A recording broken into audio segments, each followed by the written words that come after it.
Hello and welcome to the RPG Blender. I am your host, Game Master George, as we return to the world of Rhapsody of Blood, diving into our first journey through the actual Dark Castle itself. Joining me today, we are a short one member, but don't worry, Castlevania games have a tendency to have people show up randomly all the time, so we'll have plenty of opportunities to get other people in. But let's meet who we have here today. We have Craig. Say hello, Craig. Howdy, howdy. It's me, Craig, otherwise known as Doonday Gaming, and I am ready to succeed or fail tremendously. All right. And we are missing Noob Mama tonight, unfortunately. Kate will be joining us in the future, we certainly hope. But we do have Rich. Say hello, Rich. Hey, everybody. I'm Rich. You may know me from classic roles such as Miko. And that's it. Doesn't even pick the ones that they might know from our series. Oh, God. All right. And then we have Becky. Say hello, Becky. Hello, Becky. Someone had to do it. Atta girl. All right. So let's go ahead and start by meeting our characters for this generation. I believe you've already chosen your playbooks. Is that correct? Yes. All right. Which playbooks have each of you chosen, and what do they do? I have chosen the playbook of the Slayer, which, as I understand, it's a monster slayer. So they will dive into the fray, dealing immense damage to the foes, expecting that the damage they do will be much worse than the damage they take. And Rich, who did you choose? I chose the mascot. I'm a talking dog. Yes. That's really it. There's not really a lot else to it. I'm a talking dog. Wolf. I'm sorry. Yep. All right. And Becky, what did you choose? I chose the Reckoner, who basically uses the castle to their advantage and kind of sees things. So each one of your playbooks gives you some starting stats. You can take those and then add one to any stat of your choice. So, what is each of you gonna add your stat to, and what do your stats end up being? Go in the usual order. Yeah, word up. I'm gonna go. So my stats are normally a +1 in iron, a 0 in glass, a 0 in sulfur, and a -1 in mercury. And I'm just gonna put all my eggs in one basket and put a +1 in iron to bring me up to a 2. All right. And Rich? I normally have a +1 in iron, -1 in glass, -1 in sulfur, and a 0 in mercury. Hang on. What? Or is it supposed to be a 0 in sulfur? Dang. It should be a 0 Dang, in this sulfur. book does not like mascots. Where are you looking? Because I'm looking at it and it has 0 in sulfur. I probably just... George, you know that I don't read correctly, and 90% of the time it's to my detriment. It's numbers of ones and zeros, Rich. I'm really good at making things hard on myself. It's wild. Absolutely wild. And I was actually thinking of bringing that up to a +1 sulfur, so I can have a little bit of good magic and a little bit of good fighting. Okay. And then Becky. Normally, I would have -1 in iron, +1 in glass, 0 in sulfur, and 0 in mercury. And I'm adding a +1 to glass, so I'll be up to a +2. Next up, you have to design your weapon. So, each one of you gets to create a weapon. The way that you do that is you pick one perk and one flaw. And the weapon can be anything that you'd like. All that matters is what that perk and that flaw is. Everything else is to your flavor. These perks and flaws give you bonuses and situations where it's going to cause you some problems. So, for instance, if you were trying to make your classic vampire killer whip, you would probably take flexible as your perk, and maybe... what would be that? Maybe heirloom as your disadvantage, your flaw? Oh, interesting. How do we get a gun on the dog? We strap it to your collar. Trying to think what I would do. And it's got to be a weapon. It can't be like armor or anything like that. That first one is a weapon, but then you'll get to pick one extra piece of armament, which may end up being a piece of armor. George is so tired these days. I'm going to choose. I don't know what the weapon looks like, but I'm hurting literal cats now in this session. Literal. Not literal. Dog. No dogs. Yeah, so much Dogs. better. It is Man's better. best friend. I argue that it is better. Yep. Sorry, Let's you know what side we're on. See, You know who could have me controls be a your cat. fates, so... I would have been a cat, man. All right, so you were saying, Craig. So I'm going to take, for my weapon tag, I'm going to do Cleave. Can slice through many foes in a single swing. And I think I'm also going to choose for the weakness, Brace to be the weakness. Mm-hmm. And it's probably a Claymore. Going for the Claymore. Yeah. All right. You get, as a Slayer, you get a choice of one extra armament. It could be a pistol, a piece of armor, breastplate, or mail shirt, or a shield. Oh, boy. Oh, boy. I don't know what any of those things do. A pistol has the ranged perk and the reload disadvantage. A piece of armor gives you 1 armor, which is basically an extra health level. Ooh. And a shield gives you advantage on confronting, but disadvantage on dodging. I think I'm going to take armor. All right. Then note that you have 1 armor health level. Now you get 2 pieces of utility gear. You can choose from torches and fire lighting kit, bandages and healing salve, anti-venoms and stimulants, or as many rations as you could possibly need. And you could pick 2. How important is eating? It's not very for me. It's not very. Eat what you find, right? Exactly. I'll What do you find in the live castle? off of the disturbing things dark you land. messed I up. kind of feel like rations is necessary. I don't want it, but I feel like it's necessary. So I'm gonna choose bandages and healing salves and as many rations as I need. Oh, I thought that was a setup for a twist. I thought for certain you weren't going to take it. Okay. Yep. That we brings go. us to, then, let's find out the gear for Rich. So, Rich, same thing from the beginning. You get to make a weapon for your dog. What kind of weapon? Are you going to be Sif with a big sword being held out of your mouth? Do you have a gun that you work with your teeth? Mouth. Yeah. Do you have maybe a Triceratops helmet that you ram into people with? I was actually thinking a helmet. I'm not gonna lie. You know what? No, we're gonna have. Maybe start with the perk and the flaw and let the weapon build itself. That's true. Okay. Maybe you'll make your claws here, or your teeth, as your weapon. Well, I already have that. I have that like 3 times over. Do you? Yeah. The tainted get it. Do they? Don't they? Do I not get that You anymore? don't get weapons from your tainted. You got new gear, my man. Yup, this is new gear for your new character. That makes a lot of sense. You ain't be shapeshifting no more. No. Unless it's an heirloom. No, I don't want that. I'm gonna choose. We'll just make it easy. It's gonna be a necklace. So we're gonna choose holy. Causes intense pain against a particular foe. Yeah, read that whole thing. Oh, never mind. Never mind. Only accessible via moves. You're not a holy dog yet. Not yet. I want to We'll be make you so holy. bad. All dogs go to heaven. Well, if you want to go to heaven, I can send you there. No, I'm good. No, I'm okay. I'm How alright. could it be vilified if I kill your character? Yeah, you will. You I will. can't win. I mean, you can if you trick me into changing into a should human know that and when then you killing me. invited us. Yeah. Okay. I'm gonna then choose tether and close. And I'm gonna say it's like Teeth for a dog or wolf. Whatever yeah, you but are, like I'm trying to think of like what makes it different. So I'm gonna say it's metal like fangs over your.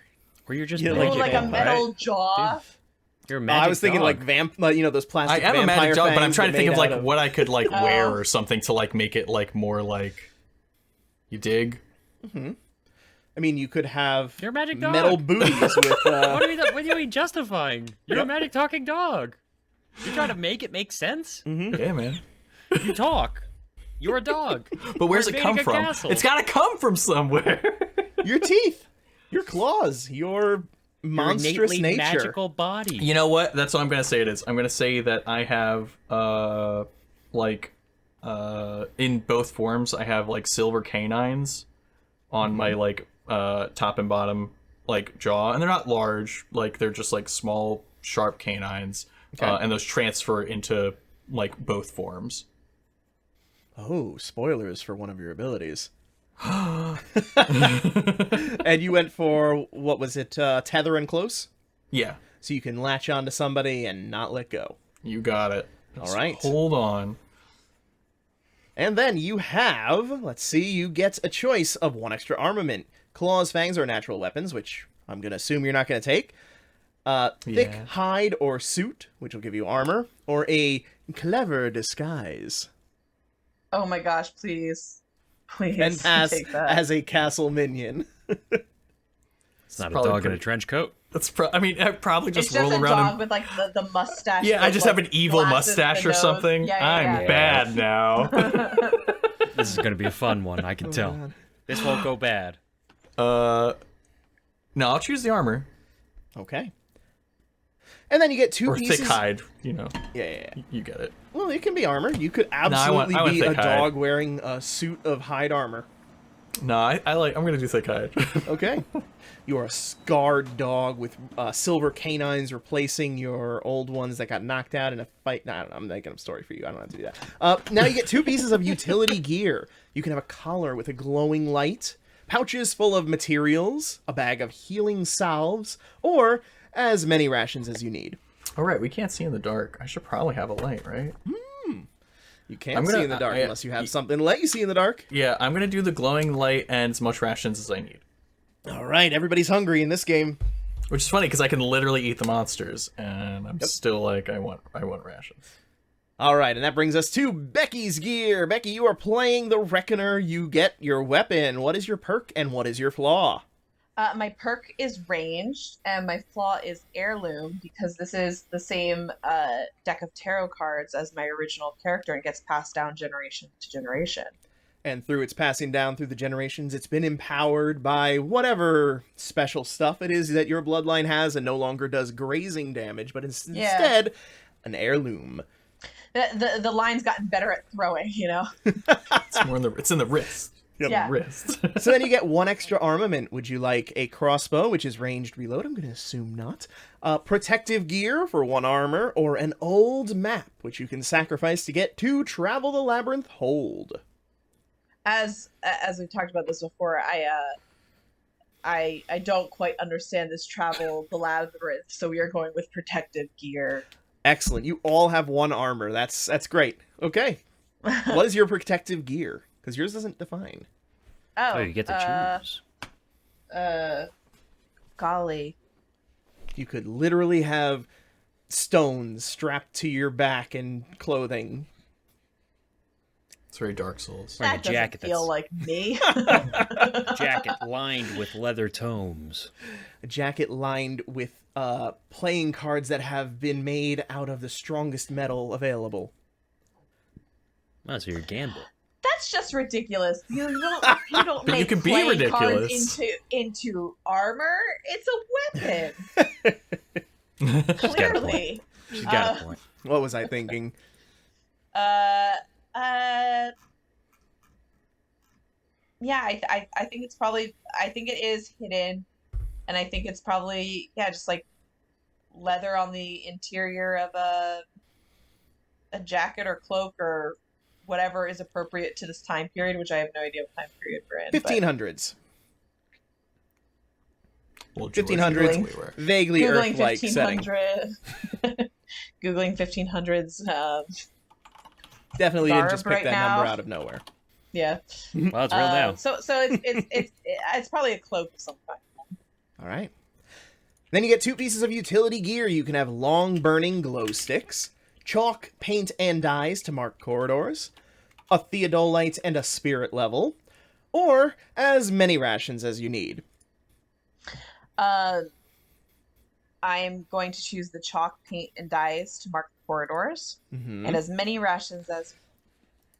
All And I right. will have you know that I came up with that. That was like first one that I wanted to choose Same. prior to hearing either one of my companions' selections. All right. Before we go to some of the story fluff, let's finish out your mechanical bits. Each one of you get 2 moves from your playbook. So, starting with Craig, what are your moves that you've chosen? I have chosen Blood Trail. You're merciless in pressing your advantage. Once you've landed a strike on a target, get advantage on future strikes. All right. And your I second? And I also chose Trophy. You know secret rituals to preserve an enemy's power in a severed part of their body. When you draw on the power of a trophy carved from an acolyte, roll plus iron on drink deep instead of plus sulfur. All right. And Rich, what moves have you chosen? I've chosen Best Friend. Choose an explorer you have a covenant with, which is anyone in the party. While the covenant rating of 1 or more, you have access to a single one of their moves of my choice. So, we will have to cover Covenant in a minute. Covenant is not the same thing as Pact. What? You're going to establish a covenant with one of the other people, which is based on a shared history. What? Does that make you want to change your thing? I don't know. I'm not sure. But no, because we're moving this along. So the answer is no. Yeah, let's find out. Let's find out. And then I'm going to choose real person. You have a human form that you can change to at will. Good choice. Ladders are no longer your kryptonite. They weren't just became before, a but I'm going to be honest, because I can climb walls and stuff, I was never worried about ladders. It's literally if George is like, and there's a turnkey that you have, like anything that you need a thumb to do. Oh, no. Now, you also, I believe, get a blood gift because of one of your bloodline abilities. That is true. What blood gift did you choose? Oh, my. I'm assuming you choose it at the beginning, right? It doesn't specify otherwise? Yeah, it says that I have a blood move, and I made sure it's specifically, I don't have a blood point, I have a blood move. Yep. But I wanted to check the wording on that, because I was like, do I get a stat plus? The answer is no. So when you get blood, you choose one of those 4 things. So you can choose to get a blood gift. Most people only ever be able to get 2 in one run. You'll be able to get 3 because of this. Neat. But I chose Creature of Darkness. When you consume a fallen acolyte, you gain their properties. Mark a contamination to, and then I can do some stuff. We'll find out when we get there. You know, let's leave a little mystery in there. All right, sounds good. And I believe that brings us to the end of the mechanical bits. So it's time to do. What about me? Oh, I'm sorry. It took so long there. I forgot. All right, Becky, what are your moves? Don't worry, I'm going to cut this out. This mistake out. So Becky, what are your moves? Cool. My moves are True Sight. You can always recognize an illusion or supernatural deception as what it truly is. In addition, you get advantage on See Clear. Ooh. And awesome. My other move is, and next you'll say ... When you tell an opponent what they'll do next, roll plus glass. On a hit, they pick 1. They do exactly what you predicted, or they stumble, hesitate, or flinch. On a 10 plus, reveal a trap you set up to take advantage of your prediction. If they go through with that predicted action, the trap creates an immediate opening or takes out a minion. Yep, that's gonna be fun. All right. I love that that is a straight up JoJo reference, by the way. Is it? Yes. I don't know who JoJo is. Neither do I. I know what it is, but I've never seen it. Well, So I first know sounds like you're a jerk. Well, for the though. viewers, you know what I'm talking about. We're talking about season 2. It's dynamic and amazing and hysterical, and it's great that that's a power. Did you just give a spoiler? No, for the people not who know, really. no. For the people who don't know, also no. Because then you wouldn't know. All right. Exactly. So,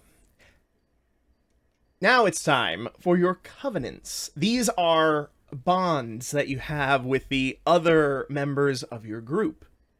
So each one of you will pick one of the others and establish what the covenant is between the two of you.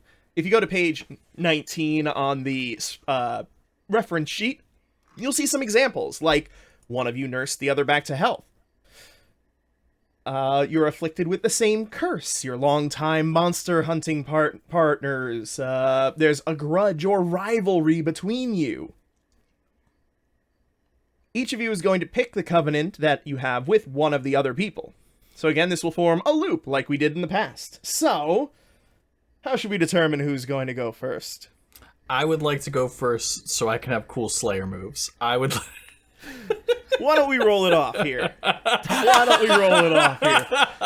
Denied. Because here's the thing, there are 3 of you, so you're going to have a covenant with each of the other people. Oh, I didn't know that. Yep. So, who would like to go first? Let's have you guys roll it off. 2d6, highest chooses first. Let's do it. 6. I got a 4. Oh, I'm Wow. rolling. Sorry. 2d6. I got a 2. On 2d6? On 2d6? How did you Oh, all roll? sorry. No, I did not. I got 2 did 3s. not- That's in the average. I did not, I wasn't listening. I just rolled 1d6. So with 2, that's an 8 for me. Okay, so Becky chooses first. Which other party member would you like to establish a covenant with?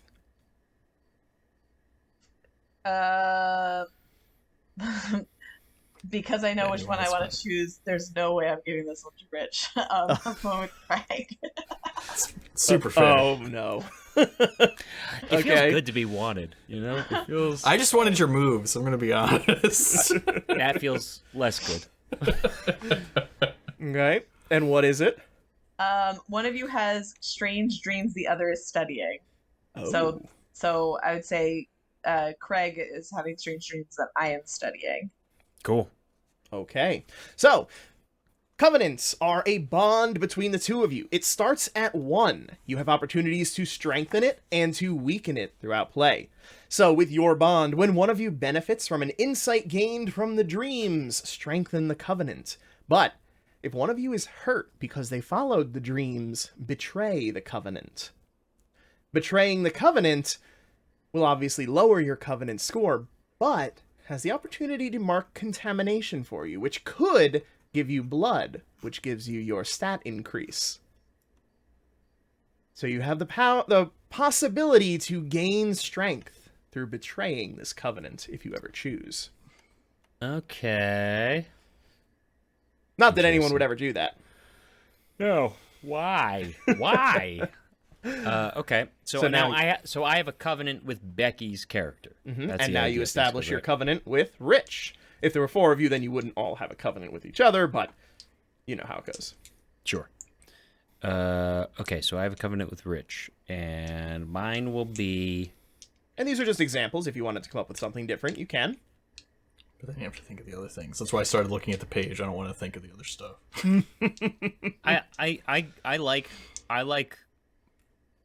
I like one of the examples though, and I feel That's like perfect. It sounds Keep it fun, simple. which is we're longtime monster hunter partners. That makes a lot of sense. A slayer and his magical dog friend.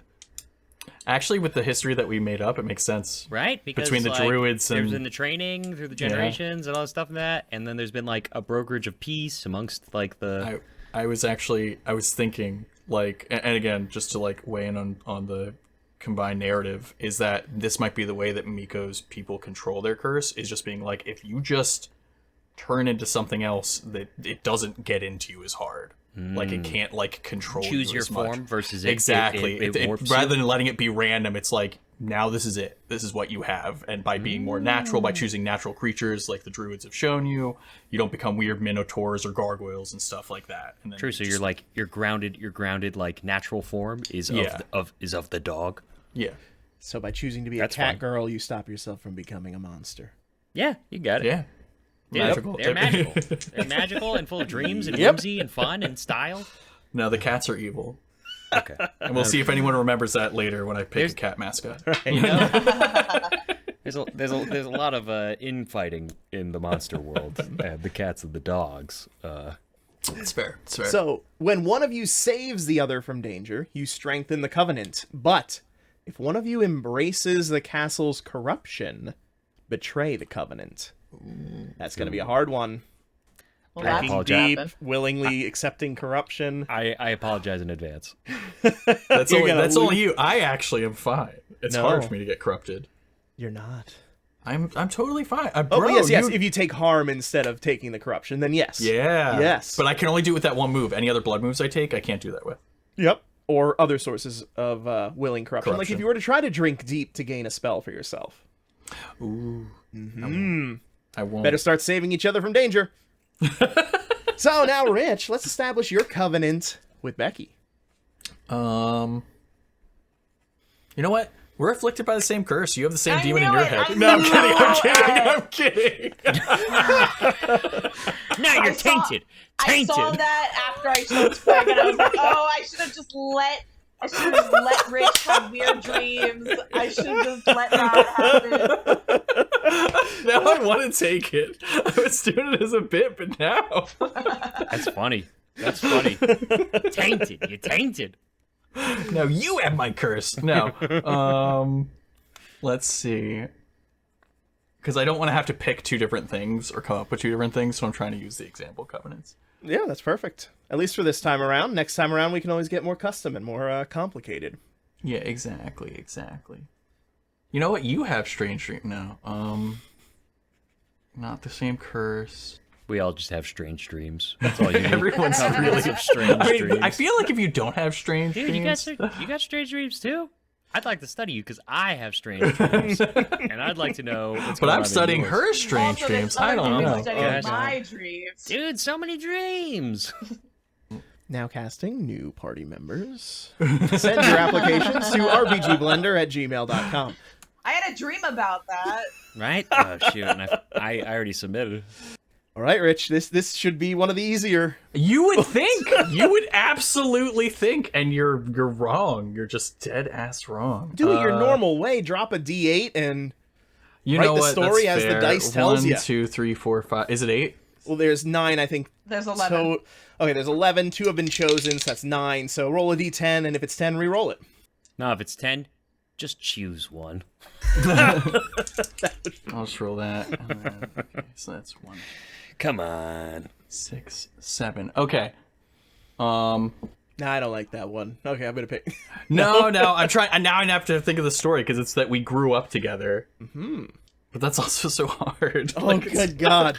All right, now. We'll be back after this commercial God message. damn it, George! Let my creative juices flow. No, so we'll do. Cursed. We'll do grew up together, and I'm gonna say that because look at George, look at grew up together.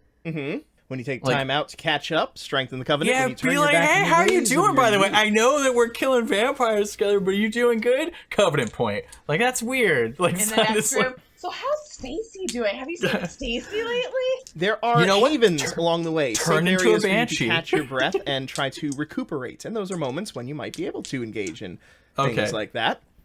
So I'm gonna say grew up together, Or pick something but else. Maybe give yourself a grudge or I rolled rivalry. it. I rolled it. If I got grudge, grudge makes more sense for Craig's character, but we're already friends. We like these fucking druids killing all my friends half the time. Well, it's because you're tainted. You're terrible. I mean, awful I understand. I don't monstrosity. have the grudge. I don't have the grudge now, so I'm not bothered by it. No, I'm gonna say that obviously I was a dog, and so I was a puppy, and I would hang out with you when you were like a little girl, and you would go away, but I was like your summer dog, and I'd come around, and I would just be a dog, and you'd be like, oh, it's the dog, it's back, and it just became like this normal tradition of the dog that would come back in the summer, and you would play with the dog, and we'd swim and laugh and play and grow up together, and then later you learned I was a big magical dog, and you were like, oh, that's cool, and that's Cool. it. I don't really have a lot to it. So the summer spot that I would go to with the fam. Yeah, exactly. You go to a lake, and it was in the woods where me and Craig also grew up, and I was just a cool dog. I was yes. just in the woods hanging out, Ugh. waiting for the time for us to go hunt monsters. Oh my gosh, the monsters that live in the woods that you tell campfire stories about. That's what Exactly. it I mean, was. honestly, in this world, those are just actually cautionary tales. Those are literal cautionary tales. Those So I'm gonna stories say about I was me. not like your pet, but like like your friend that when you went somewhere, like I would be there and everything like that. So we grew up together. I'm aware of like your life and stuff like that. And eventually I was probably like, oh yeah, by the way, I'm like a person too. So it's not like super shocking to you. So we can get past all that weirdness. Unless you don't want to. And you're like, that's my dog. And then I could just never turn into a person around you. You know what? I like that one more. We're doing that one. What, that you never turned into a person around me? Okay. No. That's my talking dog. I told my family about the talking dog, and then I had to go to therapy. They And had never strange believed- dreams about it. I've been You know, changed ever since. This kind of reminds me of like, you know, the Grease, like the summer lovin' thing, where like it's something that just happened in the summer and not Kind of, but it's like a dog. You just went somewhere, and it's like more Right. like your neighbor let you play with their dog, but only during the summer, which is like, I can't wait for the summer. I get to play with that dog again. you see that dog? Oh, fuck yeah, it's that dog! Dog, he's back! Dog! And he's much longer lived than other dogs. This is wild. I don't know. It's your narrative too. What makes sense for you? You could just share my curse. I feel like that'd be easier. I feel like we should have just done shared curse. I don't know how that's As I easier. watch the soul retreat into George's body further and further. That's fine. We grew up together. Only in the summer we grew up together. Yeah, so like we're friends, we grew up together, but it doesn't affect your backstory as hard. Like you don't have to, you don't have to be like you grew up in the woods with the druids and the weird dogs. Yeah. All right, all done, George. Sorry. Yes, you're all done. We have a we have a. Okay. Cool. No, great. Wait, was I supposed to say what the dream is that Craig's had, or is that up to him, or is that up to you? You're defining the covenant, so go ahead and define his dream. Damn, I shouldn't have asked. You know, like don't ask the questions you don't want the answers to. Hey, you can't Right. you can't do the betray and strengthen things if you don't have an idea of what the dream is. True. Mm-hmm. It was a strange dream.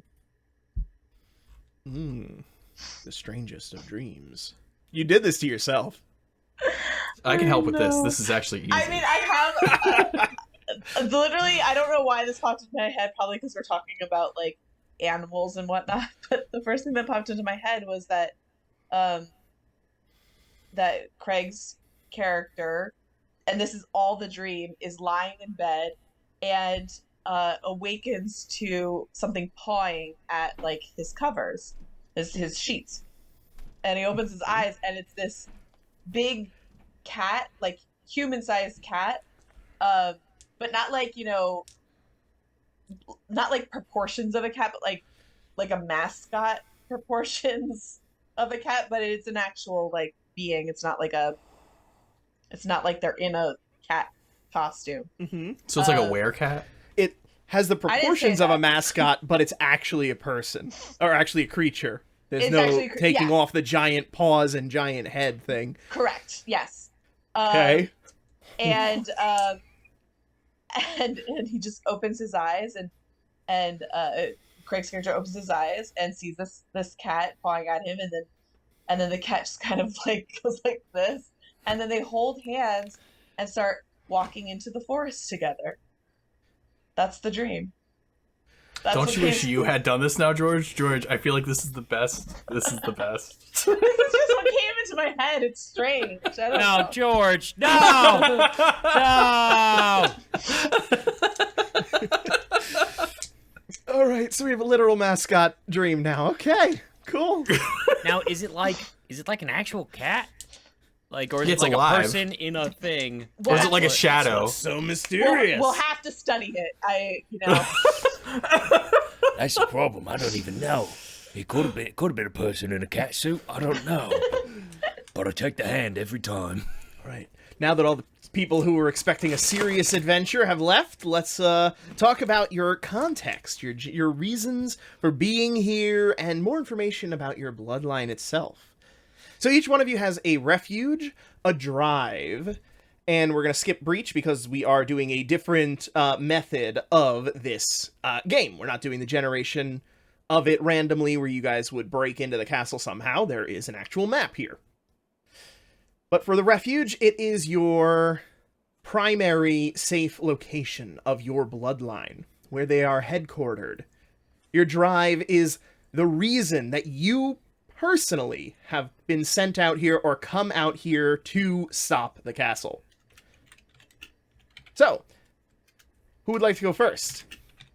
I'll go first. All right. So refuge and drive are the two items, right? Correct. And you can pick one from the examples, or you can create your own. Okay. Yeah, I think akin to what we've been talking about, mine is like a serene part of the forest that sort of exists on the outskirts. I guess closest to the castle itself. And what is your drive? And the drive is your drive, not your group drive. But it can be both. It can be both. It's probably largely motivated by your bloodline, but you are part of it and you are their representative, so it can be personal.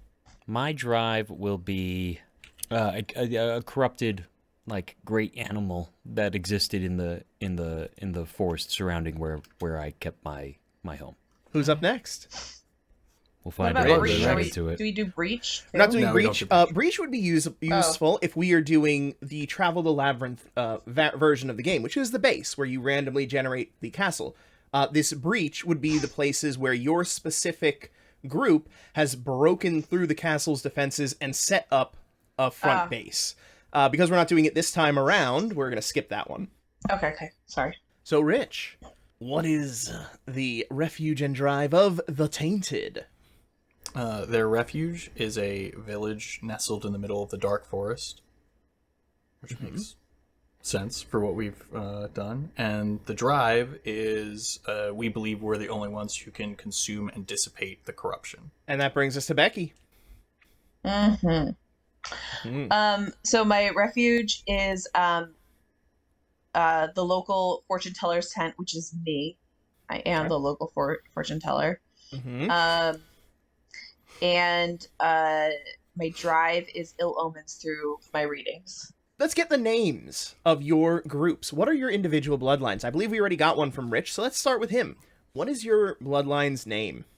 The Yellow-Eyed Magus. Okay. Greg? The Daughtry Order. I like it. Wait, is that like Daw space tree or Daughtry like... Dawtry. Okay. Daughtry. Okay. So it's one word. That's all. The Prophets of the Seeing. All right. Then let's find out your names, shall we? Give a nice little description of yourself and your name, why don't we?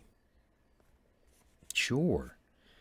My character stands at like 6 feet tall, a muscular specimen, with a simple black collared shirt, with a polished breastplate affixed on top of it with pauldrons. The sleeves rolled up with gauntlets on the hands, a large claymore on his back, a slicked back black hair with a couple of wisps going down his face, which looks mildly scarred, with a little bit of stubble associated to him. Leather belts affixed to his hips with little pouches and such, and backpack as well. Knee-high boots and pantaloons tucked in. And his name is Tor. Tor. Should we save the mascot for last? Definitely, 100%. Okay. All right. Your turn, Becky. I can't forget you this time. I mean, I appreciate that this time. My name is Octavia, and she has long, curly red hair. She wears a purple dress, which clashes so greatly with her hair, but it's like the color of the Prophets of the Seeing, so she doesn't really have a way around it. And she wears also like a black cloak that has her hidden armor leather interior of that. The dress is very similar to like, I don't know, I guess like stereotypical fortune teller, like looking sort of like almost hippie garb of a dress, with like long sleeves that slightly dangle, not too much where they would catch on anything, but just enough to add a little flair, and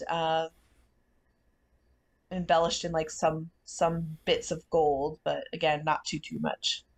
And yeah, her hair, she just lets it go, frizzy and curly. Nice. All right. Now, with all of our characters, no. All right, Rich. Let's meet our mascot. All right. I am a white wolf with yellow eyes. The end. Awesome. Honestly, awesome. Like, what else is there? Like, I'm a white Probably your wolf. name. Your name. Your Oh, name right. would be good. Where Yeah, do you carry your endless supply of rations? Oh, I just take from the forest. Inside the cat. Okay. So you're just going to leave the castle to go get food every now and then? Um, You have like saddlebags? You got, I like, a must little- I must have something, right? Like, I Right? gotta have something. Like, I gotta have like a thing that like has something in it. How does transformation work? Does he always materialize as a naked dude? Yeah, for sure. Or okay, but the You could've saddlebag said is still no. there, You right? could have I could have said no. Okay, let's think. So I'm gonna psychologically, the reason that transforming is so dehumanizing isn't just because you're becoming not a person. It's also part of becoming a person, and being just like, oh, you're just a naked person is very jarring, and it's not good for you like mentally to be like, and Yeah, to that's do very, like, this bone now I snapping have to and be in a stuff, like- now I also have to be in a very exposed and invulnerable like status, and to me that is part of like holding on to who and what you are and not allowing yourself to be completely inhumane, but also not allowing the transformations back and forth. I don't think it's something that should be easy. I think it's something that should be hard. And if I was just like, and I'm wearing pants, that would be great. And why would anything be great in a world where a castle that curses people appears every 500 years? But you keep the saddlebag. No, and exactly. And my thought was actually is that like it looks like I have a leather collar, but actually it like folds out, so that's like a loincloth when like I'm like in like person form. And I probably also have like a long cloak. So human form would be I'm a person with like very short, like scraggly, like white hair. And I have a fairly nice like cloak that I carry around, and like shorts and pants that I carry around in Taurus pack. Word. So Oh if my I gosh, need to I thought trans, you were gonna say that it was just a loincloth and a cloak, and I was gonna die. I would have been down Well, with that too, honestly. I mean, he's a magic animal. if we go into places that I think there's going to be trouble, I probably do just walk around in like the cloak, and I'm like, all right, trying to transform, and then it's just I have to go pick up a cloak, or I don't have a cloak, and it's not a big deal. But if it's like, no, we're going to a dinner or something, then it's like, all right, well, I'm going to put on some pants. Wouldn't your cloak just stay on you as a dog too? No, because I imagine that like your Sounds cool. neck and stuff like that, it probably isn't as large as like a dog, and it would drag and probably just like fall off. And it would be it would be like a big, like, I'd say vampire cloak, but it would be like a big ass cloak that I could be in and be comfortable, be like, no one's gonna see my junk right now. Okay, Which is important. hear me out. Go Have ahead. you I'm ever hearing you. seen Puppy Pals? All right, I'm not hearing you Becky. anymore. All right. And what's your name? Shrike. Shrike. Shrike. Now, important question. I know you bandied this about at one point, but did you actually go with the idea that you can't transform in front of her because of your past relationship? Oh, are you trying to keep an incognito here? You're trying to keep an alias? That was something he had said at one point, but I don't know if he was sticking You with just that. made naked rules. You're gonna also make it so but if Becky's just looking saying. at you, you lose 1/2 So- of your powers? So Becky is aware that like I don't know, that would be really fun. It's up to you, Becky. Do you want to know I'm a person, or do you just think I'm a magical dog? Dude, I don't care. Whatever you want. No, I'm asking you. This is a collaborative narrative. Okay. I'm gonna roll for it. Awesome. Wait. So, one is. Wait. So the question is, do I know or do I not know, or is Yeah, it like you are aware I'm a magical creature. That is not an unknown thing. Are you aware that I'm a person? Okay. One I'm aware, or odds I'm aware, evens I'm not. That's a 1. I'm aware. Cool. All right. We made it easy. Good. We don't have to have that awkward conversation then. Can I pitch one thing Go ahead. for your wild naked concept? Can I just pitch the idea Go ahead. that maybe the clothes that you end up wearing is like white furs? But I really want to be naked. I don't want to be naked. I mean, that's it a could pretty be- good. I mean, it doesn't have to be a lot. It can literally be however much. It's literally like as you transmute yourself into a human form, like those pieces just. You know what? That actually, I like that when I transform, like literally, like it's like a dog skin kind of like comes off of me, kind of like a selkie, except for it's not necessary. It'll just dissipate after like a day. Right. But I can just like tie it, and I'm like, Right. boom, You can tie it done. around. You get like a Yeah. little. Yeah. I have like a little toga essentially Yeah, of exactly. like wolf fur. I I like. mean, honestly, you probably get good enough at your transforming that you could mess around with your clothes a bit. If you No, really I like wanted that. to. And then it's kind of like instead of like having like it be like a collar thing, it'll be like it's almost like I'm not gonna say bungee cords, but it has 2 hooks. That way I can like just hook and make the toga very quickly after I transform because I'm just Yeah. like used to it at this point. Yeah. I like that. And it makes it so I don't have to have a weird belt that I have to unfurl out of my. Right. I mean, thing. I was No, down I with like that carrying your more. clothes all the time, but you were already ready to make yourself down 1 power. Which, thank you, Becky, for rolling a 1. But I mean, I would have been fine. It would have I just know been you an would've. awkward moment It's where you would have insane. been like, "I told you about my first love," and I'm like, "And I never thought Trevor deserved you, but I'm glad you found, Sam was much better." Can we say that these bungee cords that are not bungee cords are like the claws of the dog? Oh gosh, of the And wolf. so when you of the wolf. And so when you transfer, you have to make sure that you transform like this. You have to be like, okay, I'm ready. Wait, hold on, I'm ready. No, that's an actual article of clothing. It's the only article of clothing I wear. It's actually real. Okay. Then, any questions before we begin? Any last-minute descriptions, things you'd like to throw in? No. All right. Then I believe we are ready to go. Spread out before you the assembled hosts of your lines, all gathered together for the first time in generations, called by the returning darkness. Bound by ancient pacts to oppose the return, on the horizon, a looming shadow upon the setting sun marks your destination. Old Carsley Castle, or, to acknowledge its more recent moniker, Castle Chilgrave. The castle has recently come into the possession of the so-called Lord Winston Chilgrave, a scientist of some repute, gathering favor and eventually a lordship through his mastery of the sciences of alchemy and astrology. Though the details of his gaining said lordship are hazy, the sudden and vast improvements on the previously run-down castle cannot be denied, nor can the pulsing you all feel, the wound in the world grown fat and ready to burst.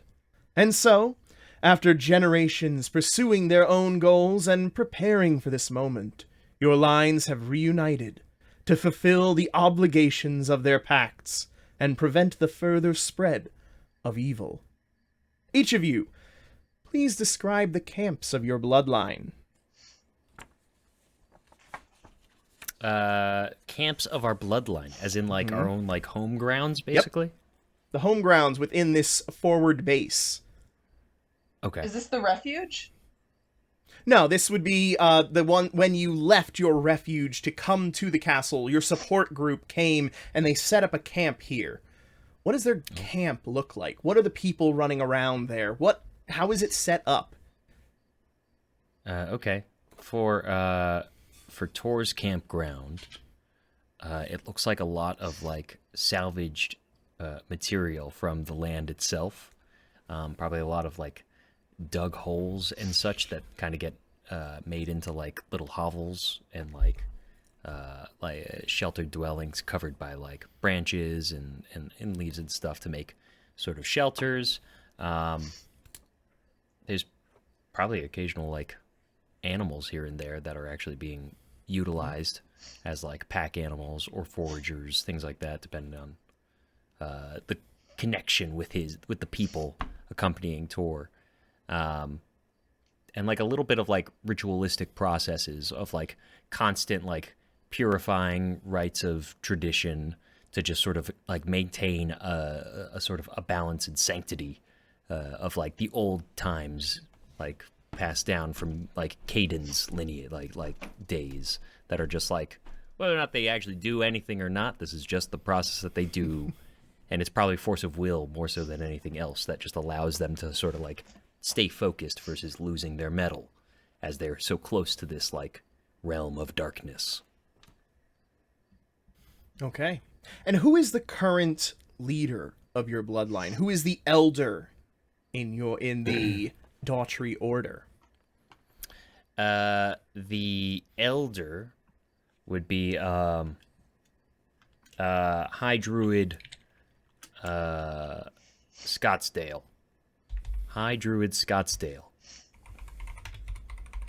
A wizened old man, wiry, hunched over, not so active as he is commanding, and not so commanding as just reflective and experienced.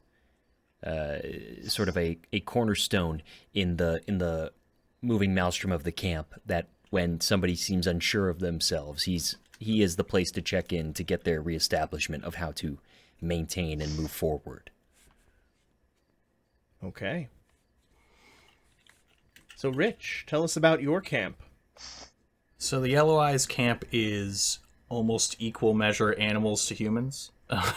There are lots of different animals, ravens, vultures, monkeys, porcupines, you name it. There are just a lot of them. And there are a lot of children.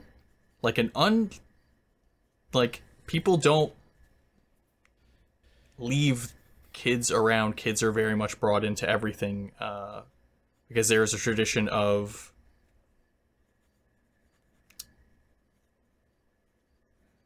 fear is something that everyone has to face, and the world is worth being afraid of. But also learning how to face those fears early is also a thing. So when we hunt for monsters in the woods and stuff like that, children reload crossbows. Like, there are just things that children are just expected to do within it. Beyond that, it is believed that the more offspring you have, the farther you dilute the curse.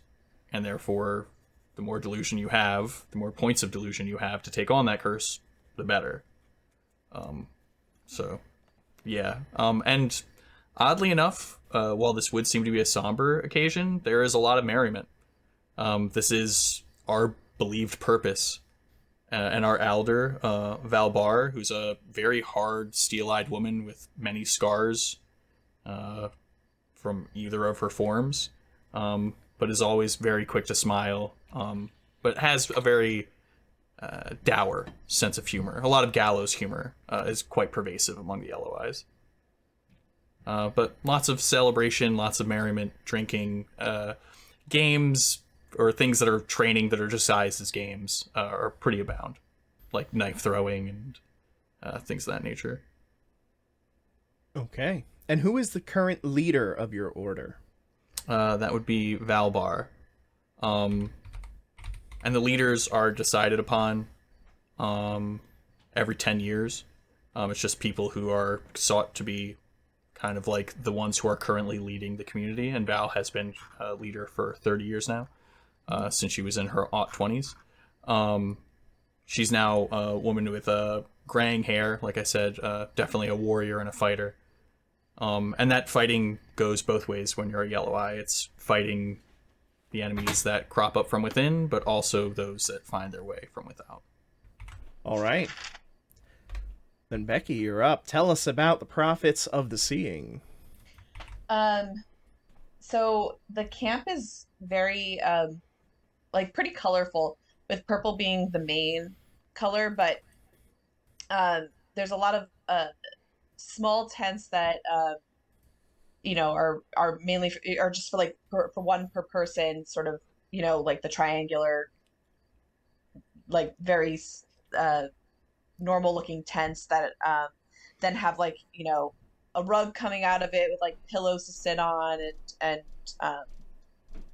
and they're all like very colorful pillows, and you see like incense and whatnot, all kind of littered around. And then there's like one big yurt in the center of it that is kind of like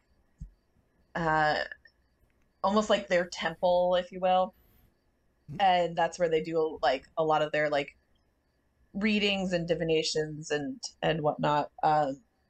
And something that you will 100% notice is that there are only women in this camp.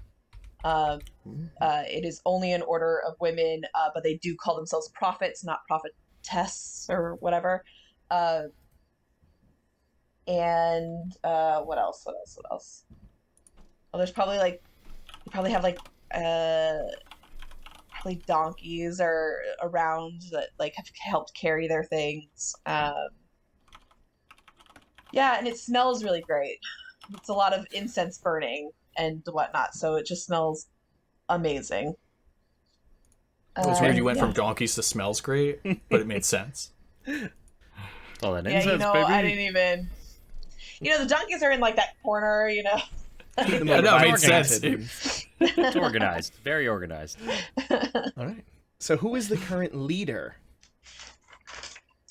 Originally I was gonna say me. Do it!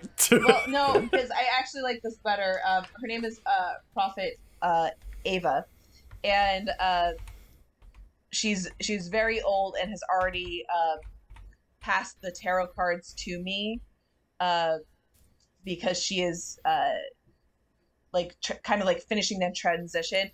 And I will also say this: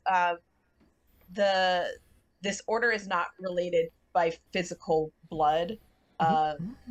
So they're just the people who are going to be carrying on the tradition, who have the sight and whatnot. So you'll see different age ranges in this group of potential people to take on the torch after. All right. Then each of you have come here with your respective orders, guided by your leader and given the wisdom of the ancients before you are to head out to your destination. Is there anything you wish to do in the camp beforehand, before you make your way out? You can consult with your leaders. You could check out to see if there's anything requested while you're in there, any bounties to be had. Whatever you might seek to prepare, if there are any rituals you wish to do, any pacts you wish to spend before you make your way in. Well, I would like to ask you this question, because one of my 2 bloodline moves is called Phases of the Moon. And it says at the beginning of a generation, the GM will tell you if there are any acolytes that speed the world's blight, what blight they bring, and on what ticks. Is that something that's relevant right now before I actually moving in, or is that something that I find out when I'm in the castle? Nope, that is something I will tell you now, as this is the beginning of the generation. Okay, lay it on me. So, the information that you get is what exactly? At the beginning of a generation, the GM will tell me if there are any acolytes that speed the world's blight, what blight they bring, and on what ticks. Okay. There is indeed an acolyte which is speeding the world's blight. The blight that they would bring is shortening the day and rendering the nights starless. And that will happen on tick 4. So I think Tor is probably like meditating and just focusing in like a very serene place in his encampment.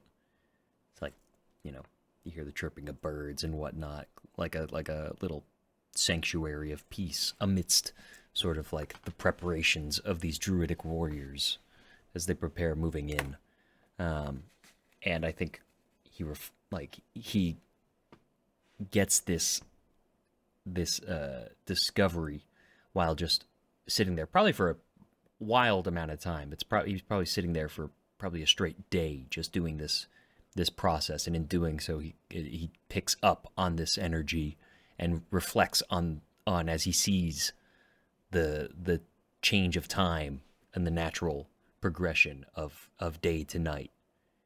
What the common eye probably would not notice, but Tor, in his just process as he prepares himself to go into the castle, connects with that. I have a couple things that I would want to do. All right. I don't know how many I'm allowed to do, but I want to like touch all my bases. I want to do 2 like sort of fortune telling sort of things. I would like to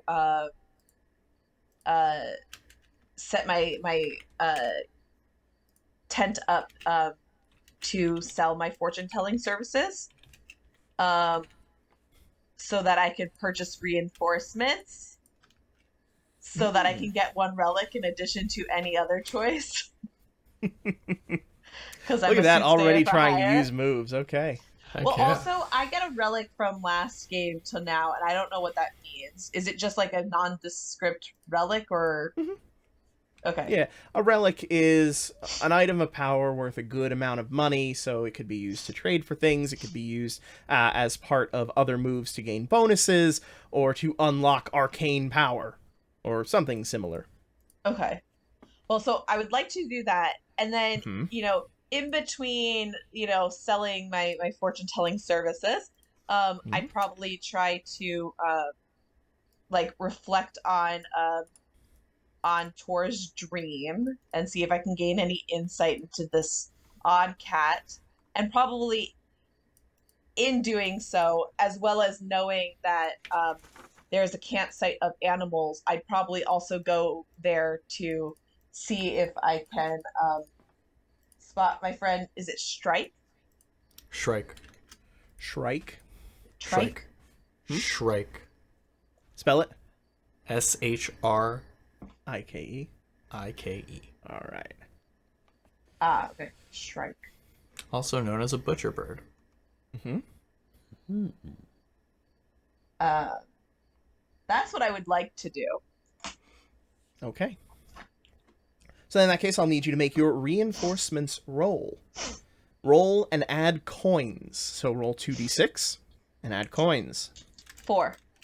Cool. Unfortunately, your divinations do not give you any indications as to any items of power or what might be coming in the future. The strands of destiny are clouded for you.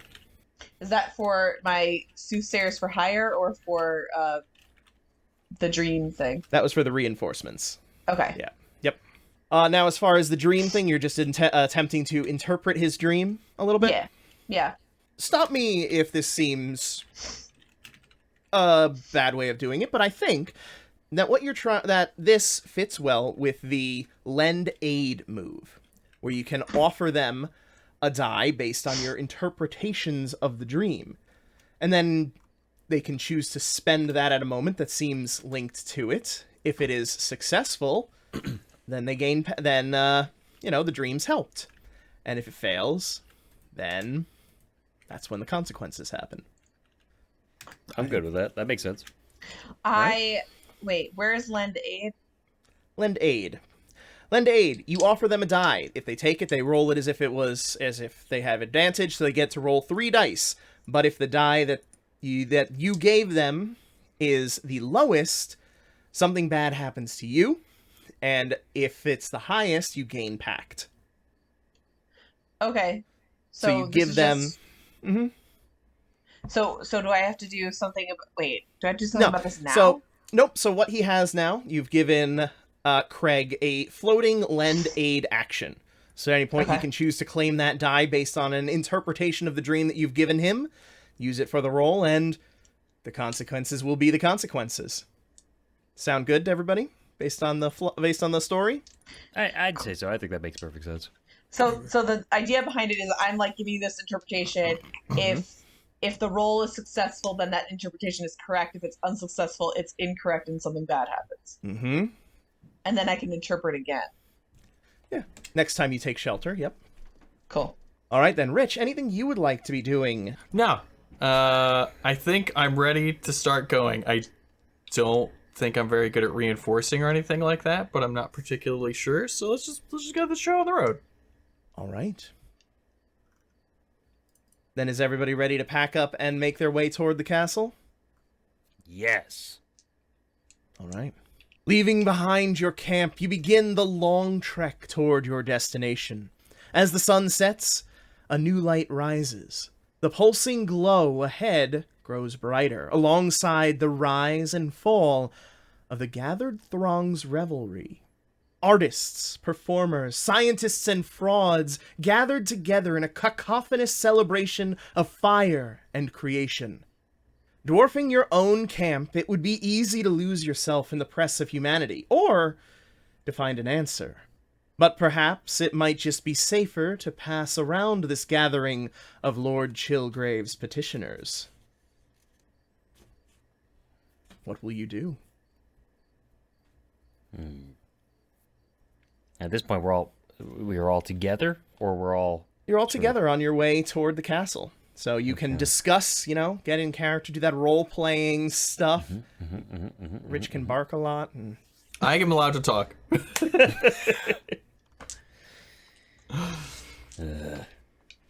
Whole bunch of mishmash of the old Lord himself.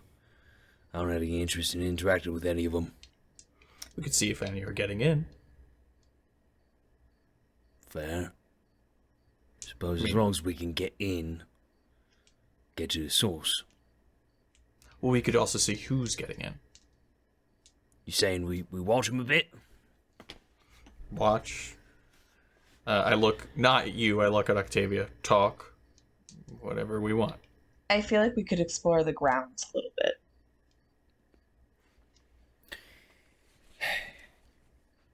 It's a little out of my comfort zone, but maybe I'll let you two lead. I'll just keep an eye out for the riffraff. Plenty of monsters in human skin here, I'm sure.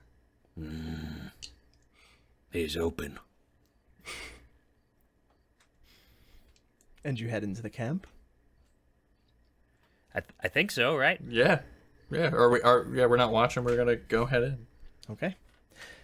You make your way into the camp. The sparse tents and people swiftly becoming more dense as you find yourselves surrounded by celebration from people hawking their wares or soothsaying or alchemy, whatever you might desire in the way of sciences or arts. People dancing, people crying, people in joy, people in sorrow. One person calling out for Nara as they go through, looking around. But on the whole, it is a lively celebration. You feel your spirits lifting as you're here, despite what reservations you might have. There is something infectious about the general swell of life around you. I think as we're walking through, I'm pointing out like any sort of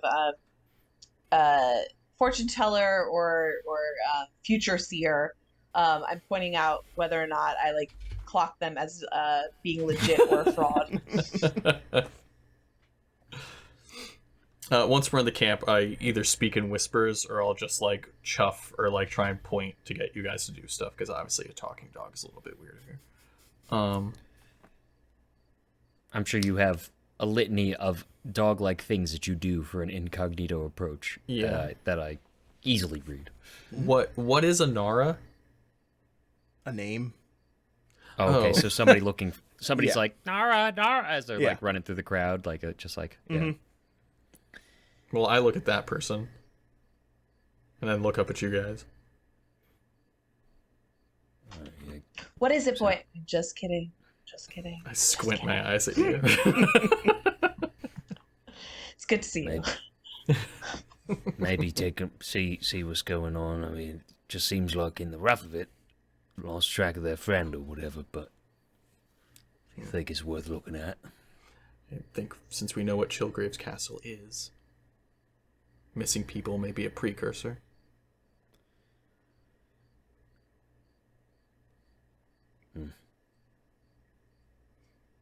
Okay. You approach the person, a youngish woman, long blonde hair, fairly drab in terms of attire, but with a grace to the way they're moving, a dancer's fluidity as they're making their way through the crowd. Not quite a panicked look on their face, more of just inquiring.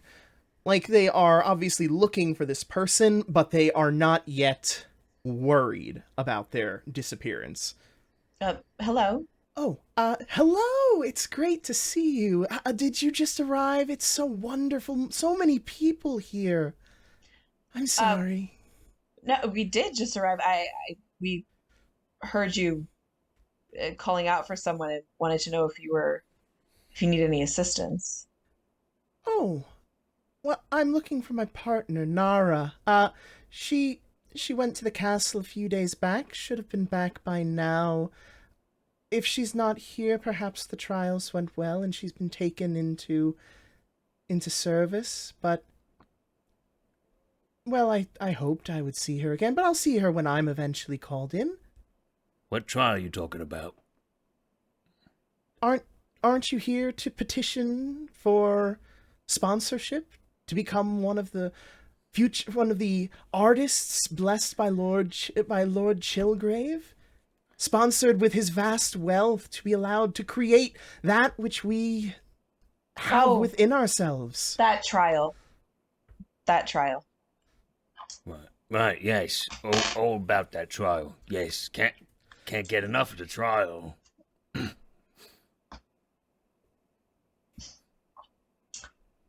Where are the signups for this trial? Well, you would register your name at the gate, I guess, if you were trying to get yourselves seen early, but most of us are just here doing what we do, and then occasionally one of the Lord's servants will find someone who has that spark and invite them in.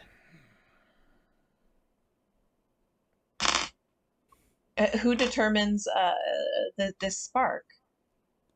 Oh, if I knew that, I'd probably go find them.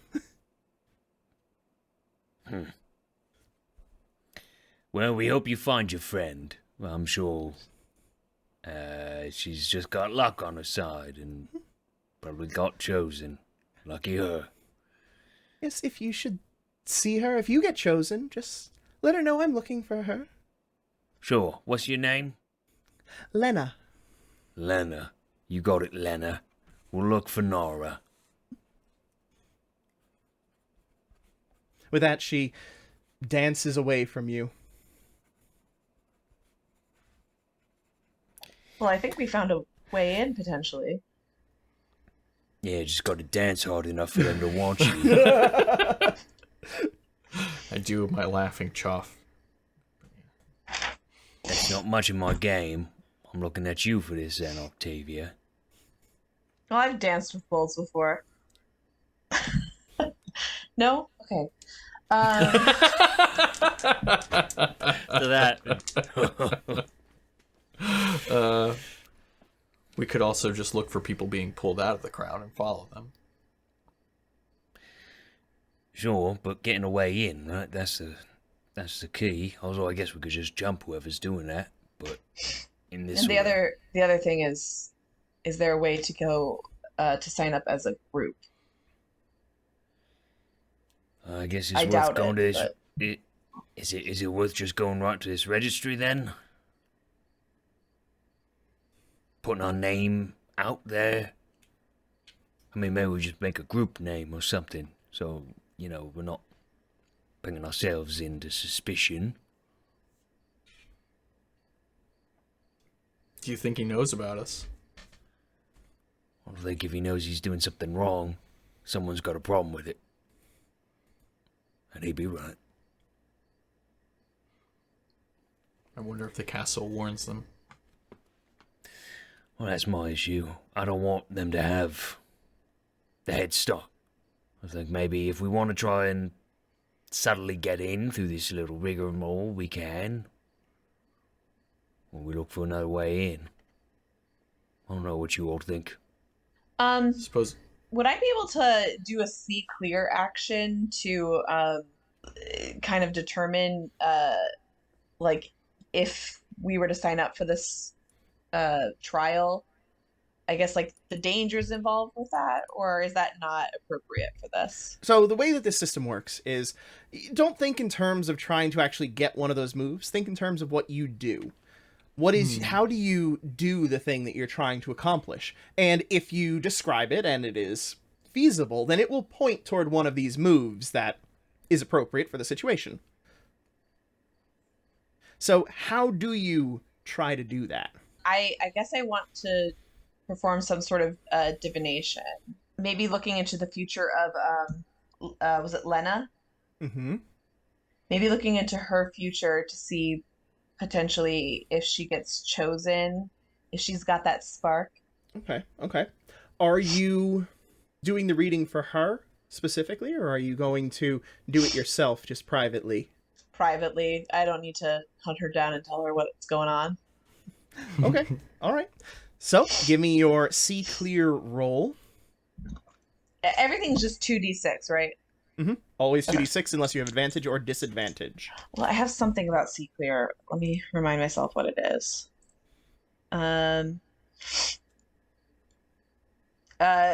true sight gives me advantage on see clear. So there you go. You roll 3d6 and take the two highest. Okay. 9. I don't add like glass or anything, right? You add glass. Oh, I do. Then 11. All right. With an 11, you get your 10 plus. You get to ask me 3 questions. So what 3 questions would you like to ask? Are they just questions? There are. You see, there's a list of 4, but you could come up with a side question if you'd like. So I don't have to ask these exact ones. No, those Okay, are ones that are generally useful. But does she get chosen for a trial? no. Damn. She ain't got it. She ain't got it. Does she get reunited with Nora? Doesn't say yes or no question. So Oh, wait. So no. It No, doesn't say yes or just no question. I was clarifying for myself. So not without assistance. I don't know if this is the right way to phrase it, but is she worth helping? Is she? What do you mean? Is she worth helping? Will it do Like- good? Will it assist you? Will it be good for the world? Will it be bad for the world? Just to get a little more definition in that question. I guess like if we were not to intervene in this storyline whatsoever, is she would she be someone who would be like categorized as a good person or a bad person? If you were Traditional not- good person, traditional bad evil. Is it putting more good into the world to save her? So yes, it will put more good into the world than it would darkness, but it is a side benefit from her. So she might help someone one day, or have really cool kids, but she herself may not be that great. Or it would be denying the regent. Perhaps. I think while Octavia is sort of divining, Tor is just sort of profiling any and all people that he sees. Just basically bodyguarding while she's kind of focusing in on her task and looking more distinctly for anybody who looks of a suspicious level, which in this colorful tapestry of people, I'm sure is a wild thing to try and profile. And I probably get red flags on everybody who's dancing with anything or just being a weird, lively band. But also somebody who's looks like they are also taking it in, looking for somebody who is looking for those people. Now that I know that somebody is in theory watching. Okay. Give me your see clear roll. Sure. Roll plus glass. Excellent. 6. You get to ask one question, but prepare for the worst. But prepare for the worst. That's what it God. says. That's What does that literally what mean? it says. You're gonna I find don't out. want I'm gonna ask a softball question. I'm gonna be like, You're gonna stay put I think marshmallow yourself. I think your question is pretty already set from the description you just gave, isn't right. it? I mean, who should I be on the lookout for? Right. I mean, who am I like? Who's the person in the crowd that I need to hone in on? I guess. Okay. Who is the person in the crowd that is the most obviously dangerous? Is that the question? Or more specifically, the person who's looks like they're also like scanning the crowd, like because I think Tor is trying to pinpoint the person who is looking for the talent, right? The person who is associated with the castle and thereby our connection in. Okay. As you survey the crowd, looking for anyone who might be observing, who might be trying to pick out the individuals of particular talent, there is a concerning lack of anyone who is doing anything even remotely of the sort. From what you can tell, no one is actually watching and identifying these people. Yet somehow, they're still getting chosen and taken in. Either they're hiding in plain sight, or something else is snagging people, and we're not going to see it until it's too late. I do also want to say that I can always recognize an illusion or supernatural deception for what it truly is. That's pretty cool. Just if that's a thing. Yep. Then realistically, you would have always known I was. Yep. Any of those things, keep me appraised of them, because I ain't gonna remember. Yep. I'm gonna try and impress the crowd with my cool dog-like abilities. We're gonna do flips and dark and be overall personable. Okay. It's me. I'm a super cool wolf. I Bow wow, bow wow, bow wow, bow wow, bow wow. Just gonna do some flips, whatever. I'm trying to be mercurial. I'm trying to use mercury. Everyone did glass, so I'm like, I'll do mercury. No, that seems pretty in line with the reinforcements bloodline move, where you were attempting to search for rumors or resources in the mortal world. What? You're trying to draw attention, get possibly some stuff. Oh, sure, yeah. Am I wrong? I mean, I was just trying to use a mercury roll for something, but yeah, okay. I'll do what you said. That sounds roll better. with coins. Oh, nice. Okay, so 2d6 plus coin. Mm-hmm. 12. Oh my god.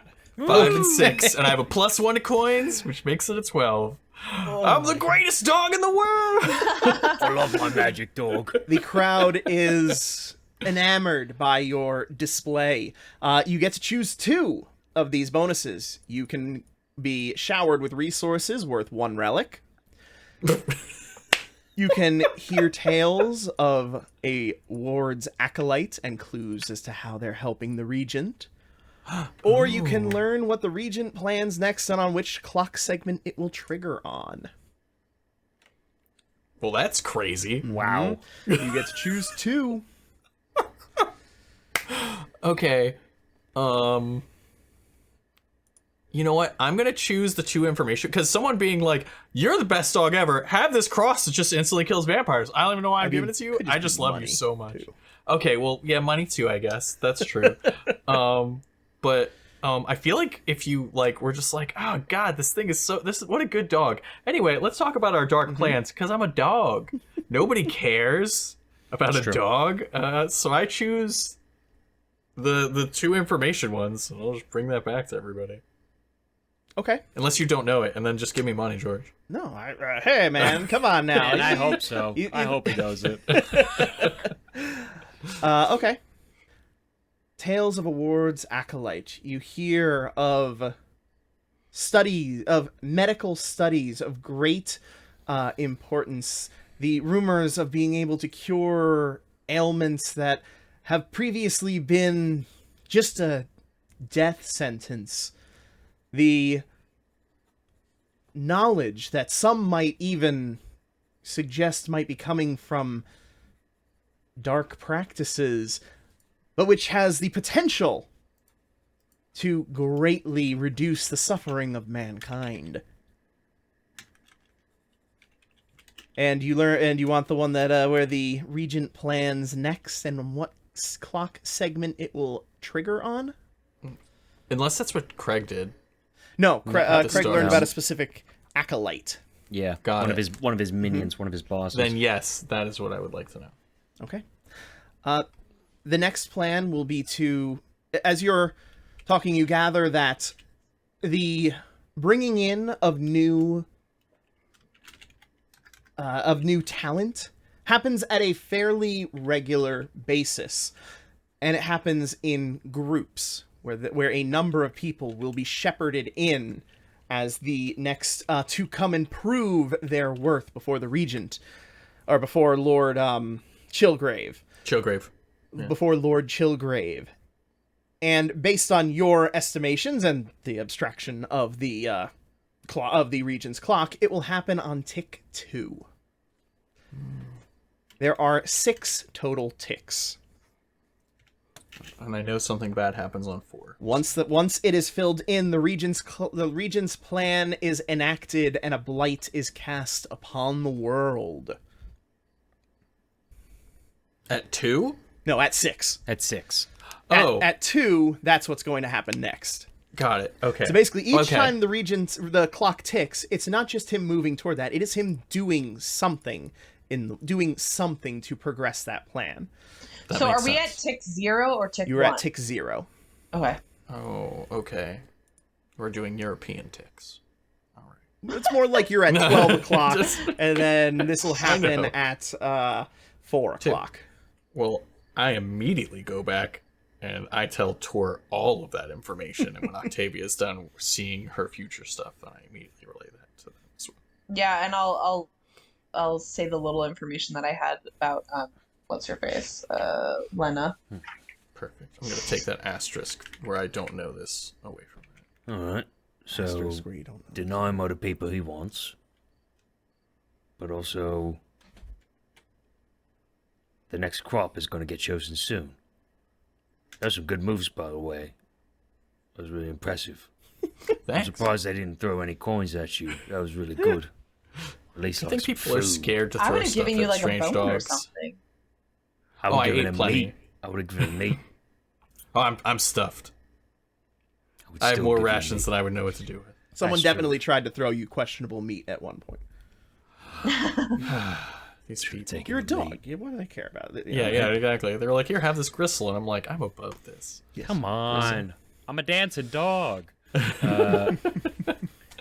But I think we tick should handle 2 the is doctor. not that close because we still have. No, It's technically 3 ticks away. I think we should handle the doctor. 2 ticks away. Because it's tick 2. But it would go 1, 2, and we're still at 0. So it's 2 ticks away. Yeah. We're, we're in the moment before a tick. Yes. Oh, got it. Understood. Yep.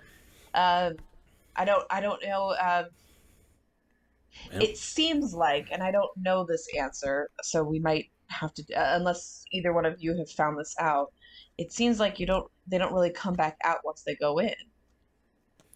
And Right. if that's the case, do we want to wait for that time to happen, or do we want to prevent it from happening because we don't know what's happening to these people? That's I'm Are fine they?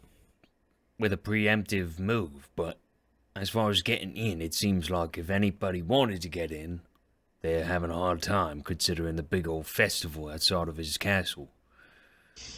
Well, why don't we go and sign up and then take a look at the perimeter to see if there's a way for us to sneak in before That's a good idea. the next trial?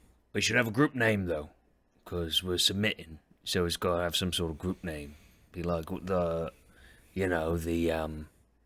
exuberance are submitting for application to be chosen by the good doctor.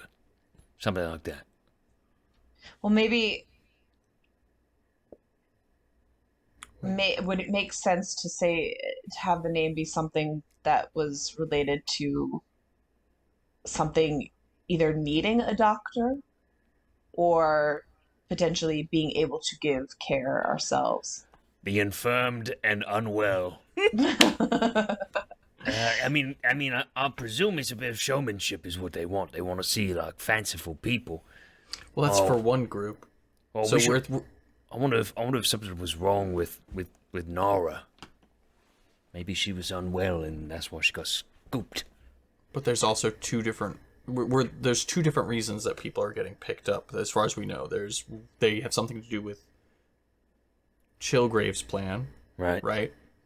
But then there's also this doctor who could be picking people up or could not be picking people up. Like, we don't know if this is one of the people who's like gathering people, but we do know that he's there. So if we could,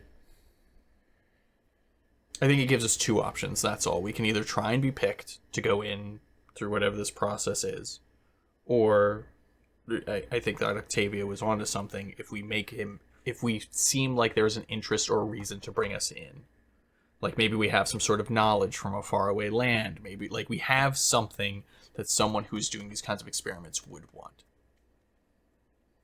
Okay, like a special plant or something. I'm not a doctor. Me neither. I'm a talking dog. I'm pretty much the furthest thing from a doctor. Honestly, with us, you might be the closest thing. Alright. Well, I think we gotta at least make a name somehow, right? Make it obvious. What we do, we just start walking around going, oh, if only my cure-all medicinal salve could be put to a better use, and just say it out loud and just hope somebody picks it up. Or Well, to be fair, we don't know what the sign up for the trial is. Do we just write a name, or do they ask more?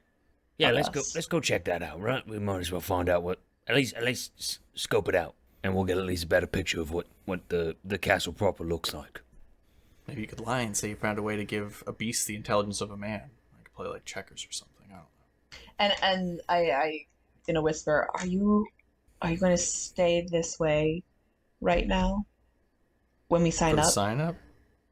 I mean, it just seems easier if we don't. If I turn into a person, then I have to be a person the whole time. This is probably better for us if we're going to catch an eye. I mean, he's already been showered with praises. So what's the play here? That are you just dog? Are Yeah, I you don't are know. you our He's a companion. He's a trained companion. That's what he is. He's Unless very you want to loyal pretend to and be he's very blind, good. but then I feel like we're overthinking it. Yeah, just keep his. No, he's good. He's just a good dog. Right? He's a good dog. You're a good dog. I wag my tail and look stupid. See? I go back to my normal, like, sharp, intelligent Right. eyes. All right. Perfect. He's perfect. All right, let's go. We'll start making our way to see what this, like, at least to scope out the initial, like, I guess, like, the gate entrance way is, wherever, and sort of trying to see what a sign-up would look like, if there's guards or something, somebody at least looking more official than the Revelry. All right. You were told that would be at the front gate. Mhm. Yep. So you make your way out of the camp toward the castle. And at last you do reach the base of the castle. Rising above you, a massive staircase winding its way up the small cliffside. The wind howls, buffeting you as it is funneled towards you by the stone edifice, threatening any uncertain step. Tall spikes of black metal provide a semblance of a safety rail, though you cannot help but notice the wide gaps between the spokes. I don't like that. I mean, I can literally walk up this mountain. I'm not worried about this. Yeah, right? I mean, just squeeze right through, right? It kind of seems like a no-brainer, right? We should just go in. I mean, if there's no staircase, and Oh, these, oh, that's the alongside. railing with like person-sized gaps going up it. Oh, okay, I see. Yep. And railing's a strong term. They're just spikes. Yep, basically. All right, I go by my first statement. I don't like the look of that. Do we see any, like, guards, or is it just, like, a locked gate at the Not front? there, and it's not locked. Oh no, there's nothing locked. It's wide open? Well, you haven't reached the front door yet. Oh, That's okay, up there. I see. Oh, I see. Are there any? I'm like sniffing around. Is there any like signs of people trying to get up there and falling? Give me your C clear. Oh, I'm bad at smelling. Roll plus Oh, no. glass. 3. I got a 1 and a 3 minus 1. All right. So, what is your question? Is there any sign of people falling? Yeah, I'm like looking for like copper smell on the ground. Yes, there is. There's lots of it. There's also Wow. signs of it being very quickly and methodically cleaned up every time. And that was that's how obvious that was. That's hilarious. It's the answer. You get the answer, but there's something bad hidden in it. Oh. Yep. Oh wow. So asking questions at this point, I'm just gonna do that all the time, make this world worse. That's fine. Okay. I look at you guys and go, yeah, people fall all the time. All right. Well, I probably don't Actually- stay to the ends. I go up the middle. Yeah, I'll actually stay along the outskirts, more along like the side of Octavia to be kind of like a flesh railing because like again, I'm very confident in my ability to climb, and I've been monster hunting with Tor forever. I've watched him ride a harpy down like to the ground and drown in a lake. I'm not worried about Tor. That was a good time. yeah, and I think if everybody seems unanimous on going in, he'll just start Going up. the steps. Yep. Man, this is so much. Remember that mountain pass up on Mount Misery? You know, It's now just like that. That was a climb. That Yeah, was a exactly. climb. At least this one has stairs. Me and Octavia used to catch fireflies there, right? That was that place. Oh yeah.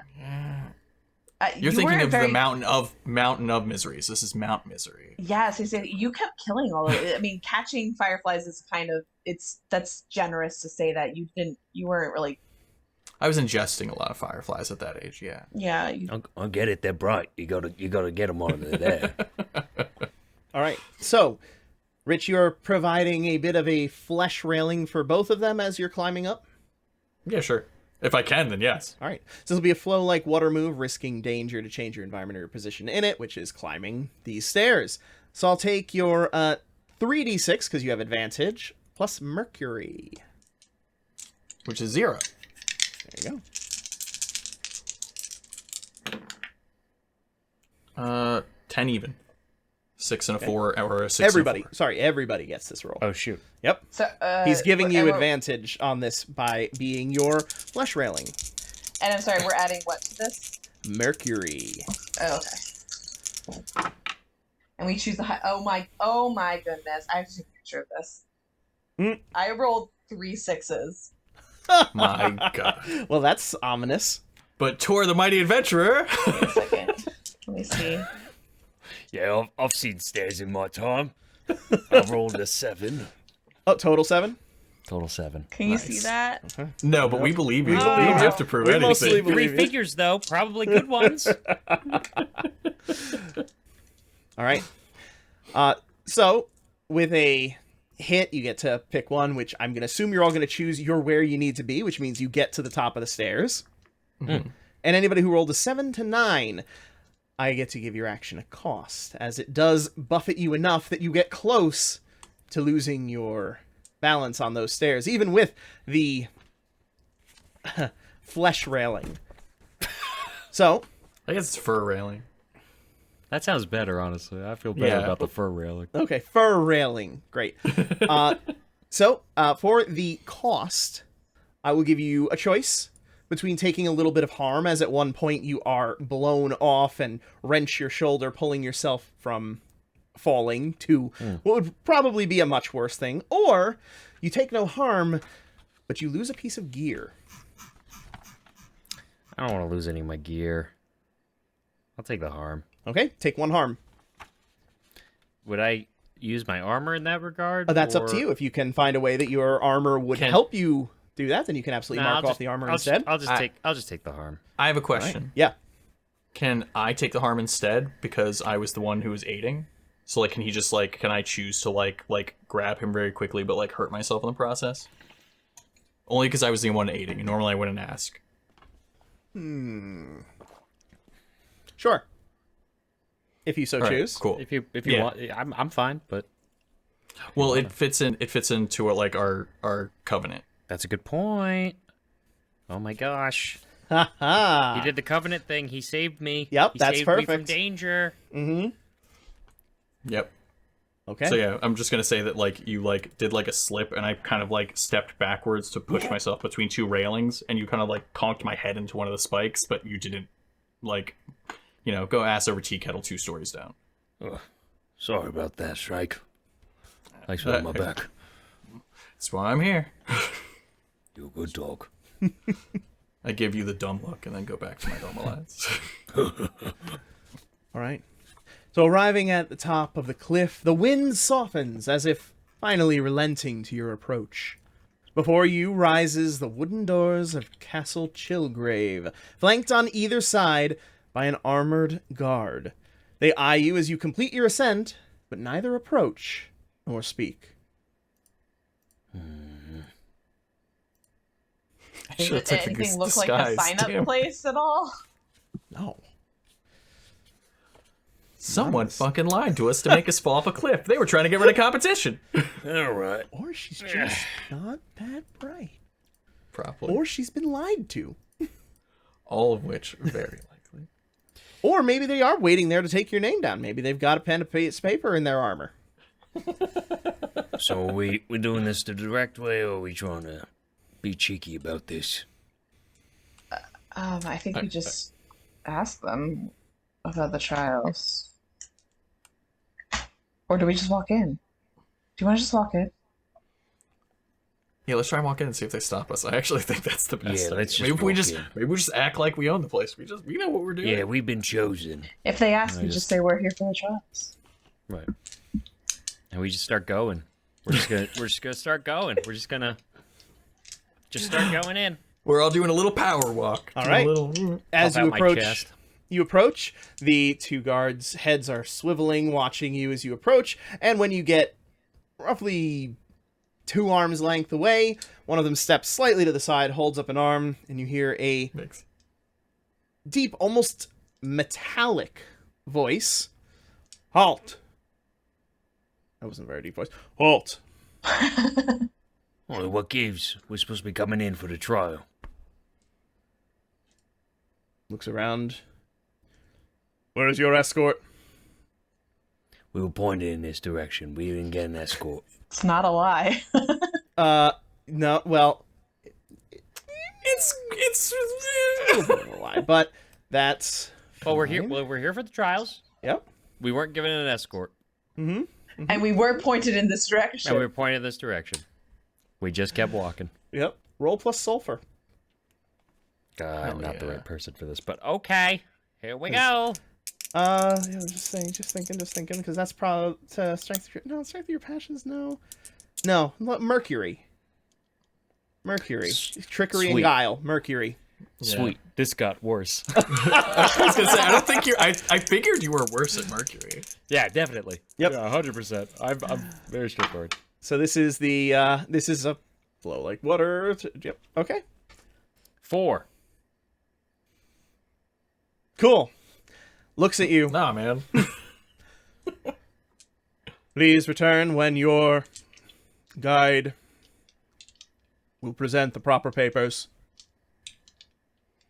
Where do we find our guides? Tilts ahead. Didn't you say that you were directed here? Yes. Is that supposed to be our guide? Yes. Well, then why didn't they come with us? Good question. You should go ask them. I've been alive for 3 days and I hate it. While we're talking, can I just kind of take in the surroundings and see if I see any sort of potential weak spots in walls that maybe have holes for us to just go into, or Windows. any way Well- else in besides this door? Okay. And while she's talking, Tor will probably just continue on, Well, what are these papers even supposed to have on them? We weren't given this. This feels like mistreatment on our part. We came here. We're just trying to show up, do the thing, and you're messing it up now. You're messing up the good doctor's work because obviously the trials are relevant for him and his thing. Go on now. and just blathering on. Yep. All right. Give me your C clear roll.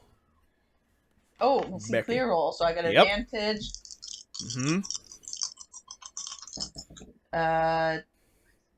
10. 10. Okay, so you can ask me 3 questions. Probably which exit takes me to my goal would be close from that list, yeah? Oh, okay. Oh, yes, that's right. We have a list of things I can ask. Yes, that's a good one. Well, the obvious one is the door, of course.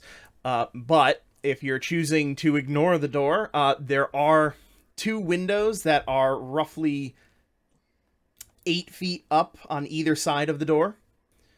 Other than that, I mean, there are regularly spaced windows going around this front section of the castle, but they're all roughly that height.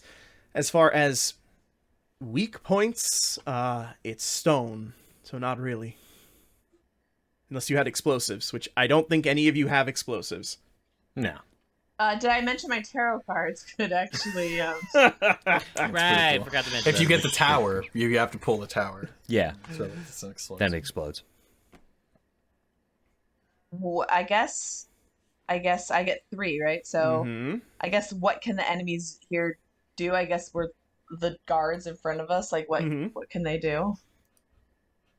They can hit you with their weapons. They can push you. Oh, pushing seems very relevant. Yeah. Okay. I want to ask what here is valuable, and I don't mean monetarily. Okay. In what way do you mean valuable? As in advantageous for our purposes? Yeah, like Yeah. what here is the thing that George the DM is trying to hide from us players? They have like an invitation on in their pocket. What's the environmental An off hack button? that lets us go That, yeah. further? I Yeah, get it. exactly. I get it. What here is valuable? An unguarded door, Ooh. So there's Okay. a door. allowing you easy access back to your camps for things if you should need it. Otherwise, you're going to have to get past these people every single time. Okay, so there is an unguarded door somewhere. That means. Or Or once we remove get these proper, guards. remove the guards or get proper access. Tor will continue blustering and talking to them, but definitely shifts eyes towards his companions as he's doing so, waiting for a cue to either smash them or walk away. I'm gonna start like growling and like I don't think wolves bark. So I don't bark, but I start like growling and like snarling at the like edge of the cliff and like whining and circling and looking toward the guards and then looking at the edge of the cliff and whining and circling and like whining toward the guards, and I'm trying to trick the guards to come closer to the edge. What is it, boy? You see something down there? Oi, something's up with your place. He doesn't normally Yours act was- like this. You should probably... What? Something... Because is something George said the usually- word push, so I'm like, we could push the guards off the edge. Something usually... You could. Oh wait, but then there'll be bodies down there. One of the things to note about the system is you get a roll when your action deserves it, and unfortunately, they do not pay Care. any heed to No, that the makes sense. supposed They're warning. like, Stupid metal bots. Oh, all right. Yeah, pretty much. yeah, that makes sense. Not in that their makes program. perfect sense. You might want to get away from there, Shrike. It's a little bit dangerous there. All right, I pat her back. All right, we'll take a moment for deliberation. And I'll take a couple steps back out of earshot of them. As soon as you take the first step back, he moves exactly back to where he was before you approached. Look, we got 2 ways to deal with this. Either we play the game that's going on here, or we get smashing. I know which one I'm for, but I don't know how much you are for it. I look at Octavia. Can you see if there are any alarms or anything nearby for them to press? Yeah, I can. Like, do they have horns on them or anything? I'm kind of low to the ground, so I can't see what would be like. Are you talking about the guards. The guards themselves? I want to make sure there's not Or if anything. there's like a signal, yeah. something on a wall, or... Yeah, I don't want them to like have like a horn on their belt or like because we know this guy deals in Yeah, do that sort of thing that your people do. this stuff. So goes unfortunately, with water. you have gotten your see clear action for this scene. Oh, so I would have to it's see. only We would have to You see have clear. seen what you saw here already. Oh, Shoot. So now if only we me. want more information, someone else has got to do it. All right, I'm throwing it as I go. Good idea, Shrike. Let me see what I see with my normal eyes. And I can aid, right? Oh, but I can mess up the pact. If I Well, aid. he can also use my aid at any point in time from the Oh, I could use that right now. right. Good. You can be like, Won't oh, that kill you if you fail? No. Is that This is the one from the Covenant that has the possibility of destroying their Covenant through betrayal. All right, I won't do it. I also already rolled, so it feels sort of kitschy to. Oh, add on okay. another We didn't know port. that. I got a 9. You got a 9. Okay. You get to ask me one question. That was so close. It was so close. There is Are no downside. There's no but prepare for the worst with this. You just get to ask me one question. Amazing. Do I spot any indications of like a way to trigger an alarm, or on their persons or around their posts? No. There's no way to key off anybody. We could just smash, and move on. Whether or not somebody's looking and watching them while they're watching, but that's kind of weird, a guard watching a guard, right? I mean, their job is to guard, so... That's called Overwatch. It's actually pretty common. Shrike. Ruining your reference. All right. Supposed to yes and to help, not to hurt. I'm sorry. It's alright. It's still a good dog. Do we want to do some smashy, or are we going to go try and perform a big old... We gotta wait another day to get in here if we do that, right? Or like a tick, whatever a tick is, 2 we have to ticks. wait. So that's a lot of And ticks that to is wait. a third of your total time. So we should just, I feel like... It's game time then. And I'm gonna. You're making the opening? Or do you want me to make the opening? Undo the frickin' claymore and sort of just like mask it behind my body as I'm walking towards him. You know, a little side thing with it just kind of like hanging behind. Is he being coy or does he have a sword? We don't know. I'll take out my cards. I won't try to hide them because they're just tarot cards. Mm-hmm. And I run charging out from behind, like, basically once Tor gets to what I know is his, like, close enough to his striking distance, I just dart past him Yeah. to try and give him that opening. All right. So are you aiding Tor? No, I'm going for I'm trying to make an opening. Those are confrontation moves. Those are Oh, we're not only doing for that yet. acolytes. What you're doing here is a face the horde when you assault a group of castle denizens. The confrontation moves only matter when you're dealing with acolytes, regents, or other powerful creatures. In this case, you're just facing off against the minions. So you can give him a help hinder if you would like to give him that extra die, or you can let him roll his normal face the horde. Yeah, I'm gonna help. When you help or hinder an explorer, you are spending a point of covenant. You are risking it. Oh on wait, that Covenant. aid. I thought it was Pact. No. Covenant. If your die is the highest, you get that covenant back. If it is the lowest, something bad happens to you. But at the minimum, you are spending that covenant, and unless it's the highest, you're not getting it back. Covenant moves. And did we if get covenant it's- from that conversation? But you can increase your covenant when you are taking a shelter action in a safe location. That's And when like you what can. we- That's when you can reflect on your actions and see if you have increased or betrayed your covenant. Oh, so we don't have any covenant right now. So You using have Covenant one. points right now is dangerous, especially because I have moves that I need. We have one covenant with each one of them right now. Yep. Yeah, each one of us Oh, has a okay, play okay. Covenant with the other. I'm gonna hold off though, because that actually gets rid of like a lot of my stuff. All right. Word. That's fine. And then roll plus iron for face the horde. Cool. Yeah, I think I roll up and I go, oh, I think I found my papers right here. And then I pull it up and I just try and chop off both of their heads. All right. A 7. A 7. Okay. With a hit, you tear through them. Say how. The claymore cleaves cleanly through both heads. Okay. Just like neck and neck. Now, with a 7, you pick 2 consequences. They hit back, you suffer harm, or you get some on you, in which case you mark contamination, or you end up in a risky position, or More are coming. Pick 2.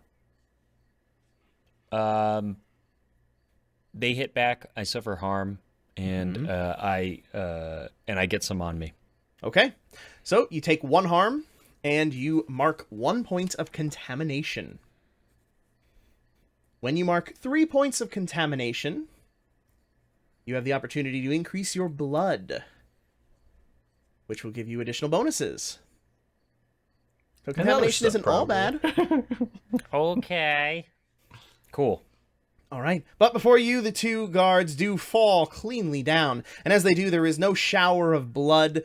There is no spray of ichor. They just fall. And that's when you see the otherwise empty suits of armor. Oh. These weren't people at all. Well, time to rifle through them. And I just do a quick little pat down and see if there's anything of note to salvage. There is not in this case. How big are these guards?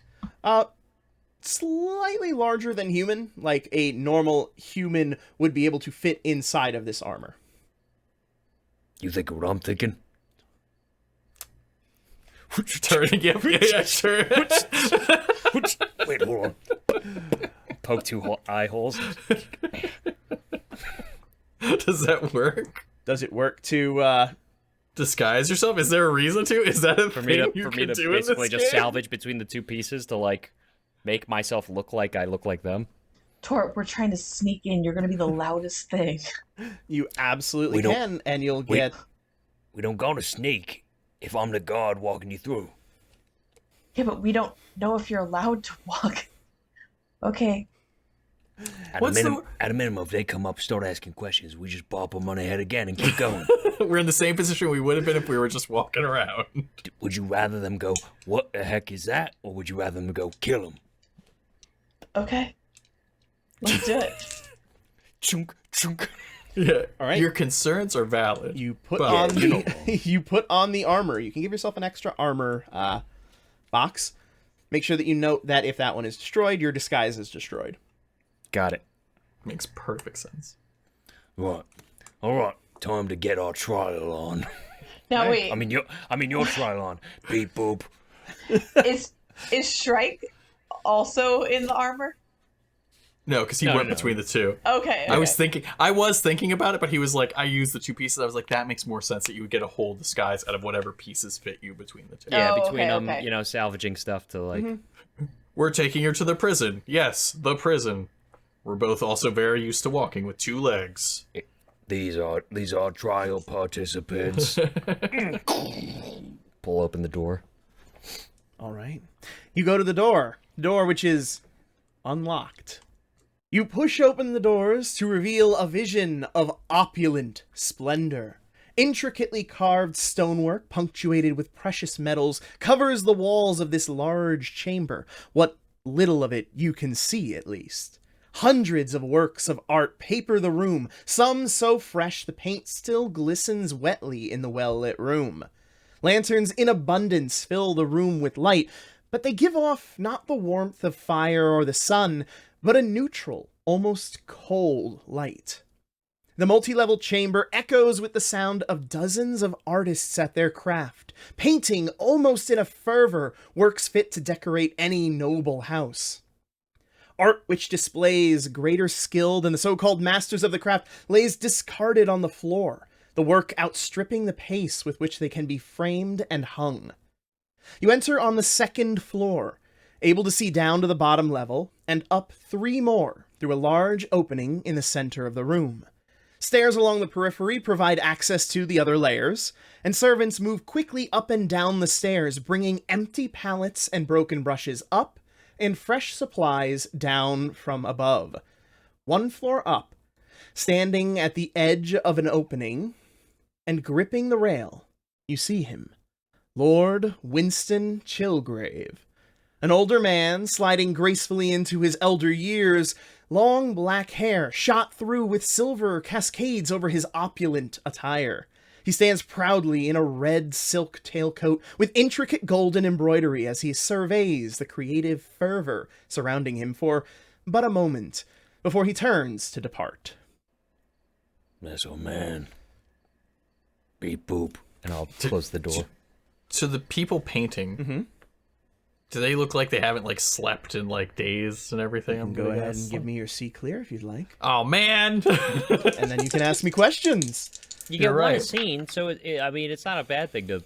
Well, whatever I go to look at is always bad. I always see the bad in the world because my Yeah. glass is bad. I got a 5 minus 1 is 4. It's pretty bad. Okay, so what is your question? Do these painters look mistreated? Do they look like they haven't slept? Do they are there like hands like chaff from just painting and everything like that? Like I'm looking for like Like, are they doing this of their own free will? You see Yeah. all of those signs. You see the signs of lack of sleep. You see the chafed hands. You see the gaunt features of someone who hasn't eaten or drunk enough. But you don't see you don't see signs of them being forced to it. no, yeah, That I this didn't is think I something would that seems to be of their own will, that they are pushing themselves like this. But you do see within their eyes an almost crazed look. Cool. Is that bad enough for you? It's pretty bad. It's exactly what I expected, and it's pretty bad. I say to you guys, I think they're bewitched. Guess we gotta break that spell then. Would this Boop. be? Would this be like a supernatural deception in action here? No, because this is really happening. There's Yeah. no Okay. illusion here. There's no trickery on Okay. your mind. This is... They don't look happy while they're doing it. Yeah, it's not like when you... Yeah. To him, they look like they're perfectly happy doing it. And to you, they look perfectly happy doing it. Okay. Well, I think we follow the good master of the house, right? Yeah. He's the source of all this, after all. He is, but we also know that he has alkalites, and we might not want them interfering when we face him. True. Guess we could take a walk about. Just see if we can find the doctor, for example, or any others. Go in the opposite direction then. Maybe follow some of the servants. That's true. Maybe we have people bringing painting supplies. If we look Sure. around enough, there might be some bringing medical supplies somewhere. Sure, let's follow him to whatever storehouse. This way. Are the servants in like like uniforms? They're in, the generic nice attire, So like butlers and Yeah. maids, or okay, cool. But it's like clear, like you're a servant, you're not. yes. Okay. Mm-hmm. Are there any guards in here? No. No, not a single guard. I guess let's what we're doing. We're following like like the servants, like where they're coming in and out of from. yeah, where we see one of them, I guess leaving with broken supplies, right? Right. We'll So just the follow ones that. with broken supplies are going up the stairs, and ones with new supplies are coming down. Let's go up. This way. All right. Climbing up, you see more of the same. Artists working feverishly at their craft. Walls here nearly completely obscured by hastily mounted imagery. Servants hurriedly continue with their restocking for the unceasing creators. You continue up all the way to the top, following the servants. Yes. Okay. While doing so, I think Tor just takes in like what the gist of these like pieces are looking to be, if it tells any sort of Ooh, story that's a about good what one. exactly they're making. If there's like a connection, or if it's all just personal, chaotic masterpiece creations that all these people are making, Okay. kind of thing. Give me your C clear.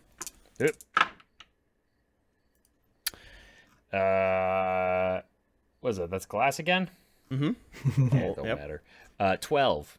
Oh my god. Dang. Sixes. Okay, you get 3 questions for the current situation. And I will clarify, it's more the situation rather than a specific scene. So, like, if something changes to change the situation, you can roll again. But this is your read on the situation. What should I be looking out for? What should you be on the lookout for? As Tor is sort of taking in as we're traveling through this environment. What should you be on the lookout for? That's an interesting one. Thank you. They have good questions. Where is this coming from? Because there's a lot being used. And as you're climbing up, you're not seeing a source of the paint or other supplies. So they're just actively doing their stuff, and then and while Tor is watching, as we're walking up the stairs and sort of like zones in on one of these artists, right? Mm-hmm. Trying to take in their process. Are they just actively painting and different colors are sort of emanating from it? They have all the colors on their palette. But the servants that come to replenish what they have, although you reach the top, you don't see a place where they are coming from. You see, when you're climbing up, you see them coming from the stairs. But then once you reach the top, you see no source. You see none coming from anywhere. You see no stockpiles of paint supplies. Oi, Octavia, you seeing anything? You still get 2 more questions, by the way. I will make note of trying to cue Octavia to like sort of be a seer and profit up this and see if she can catch anything that my eyes don't catch.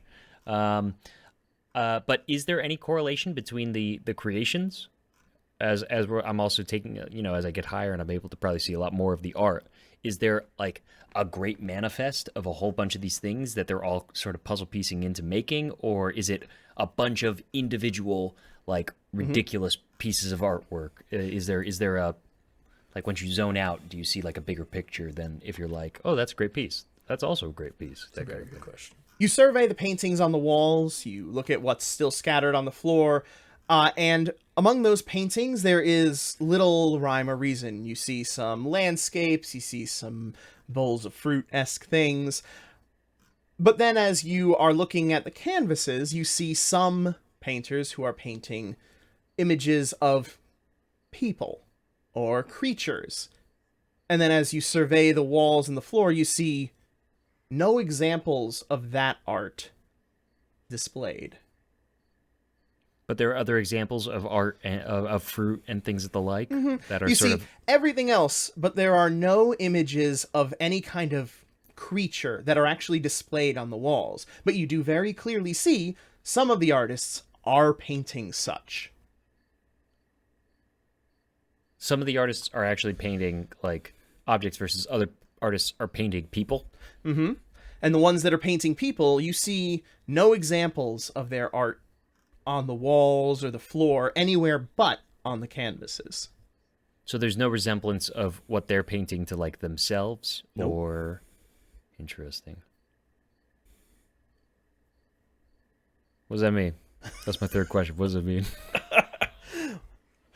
What does that mean? Well, either is that actually your third? Is that actually your third question? Yeah. I mean, I don't. Or maybe I should just ask, what could the enemies here do? Because I feel like these painters are enemies, and this feels like some bad painter stuff. It's up to you.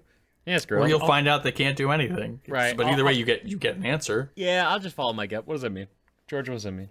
What does that mean? Okay. What does that mean? Either A, this is the first group of artists who have ever decided to paint a creature or something that is living, or there's something about those pictures in particular that is causing them to be handled differently. Perhaps brought somewhere, or perhaps something is happening to them specifically. So definitely not the second choice. That's probably not the right one. Something's up about those, though. I'll say that much. And I will highlight like one or two of those like examples to the team while we're making our way up to the top. Okay. I know I was cued, and there's a lot of good information that Craig got, but I imagine he couldn't have told me this stuff right away anyway. I want to take in the sounds and the talking Mhm. of the painters, of the servants, any sort of So, hums or uh, anything. I will not be giving you a roll for that because there is no talking whatsoever. All you hear is the Okay. sounds of the art being made. There is one other thing that I will let you know is that there is one move that is not on there, which is communing with the labyrinth. When you take this move, if you get a hit, I will show you a map of what you have explored so far, and on a 10 plus, I will actually show you rooms that are connected to it.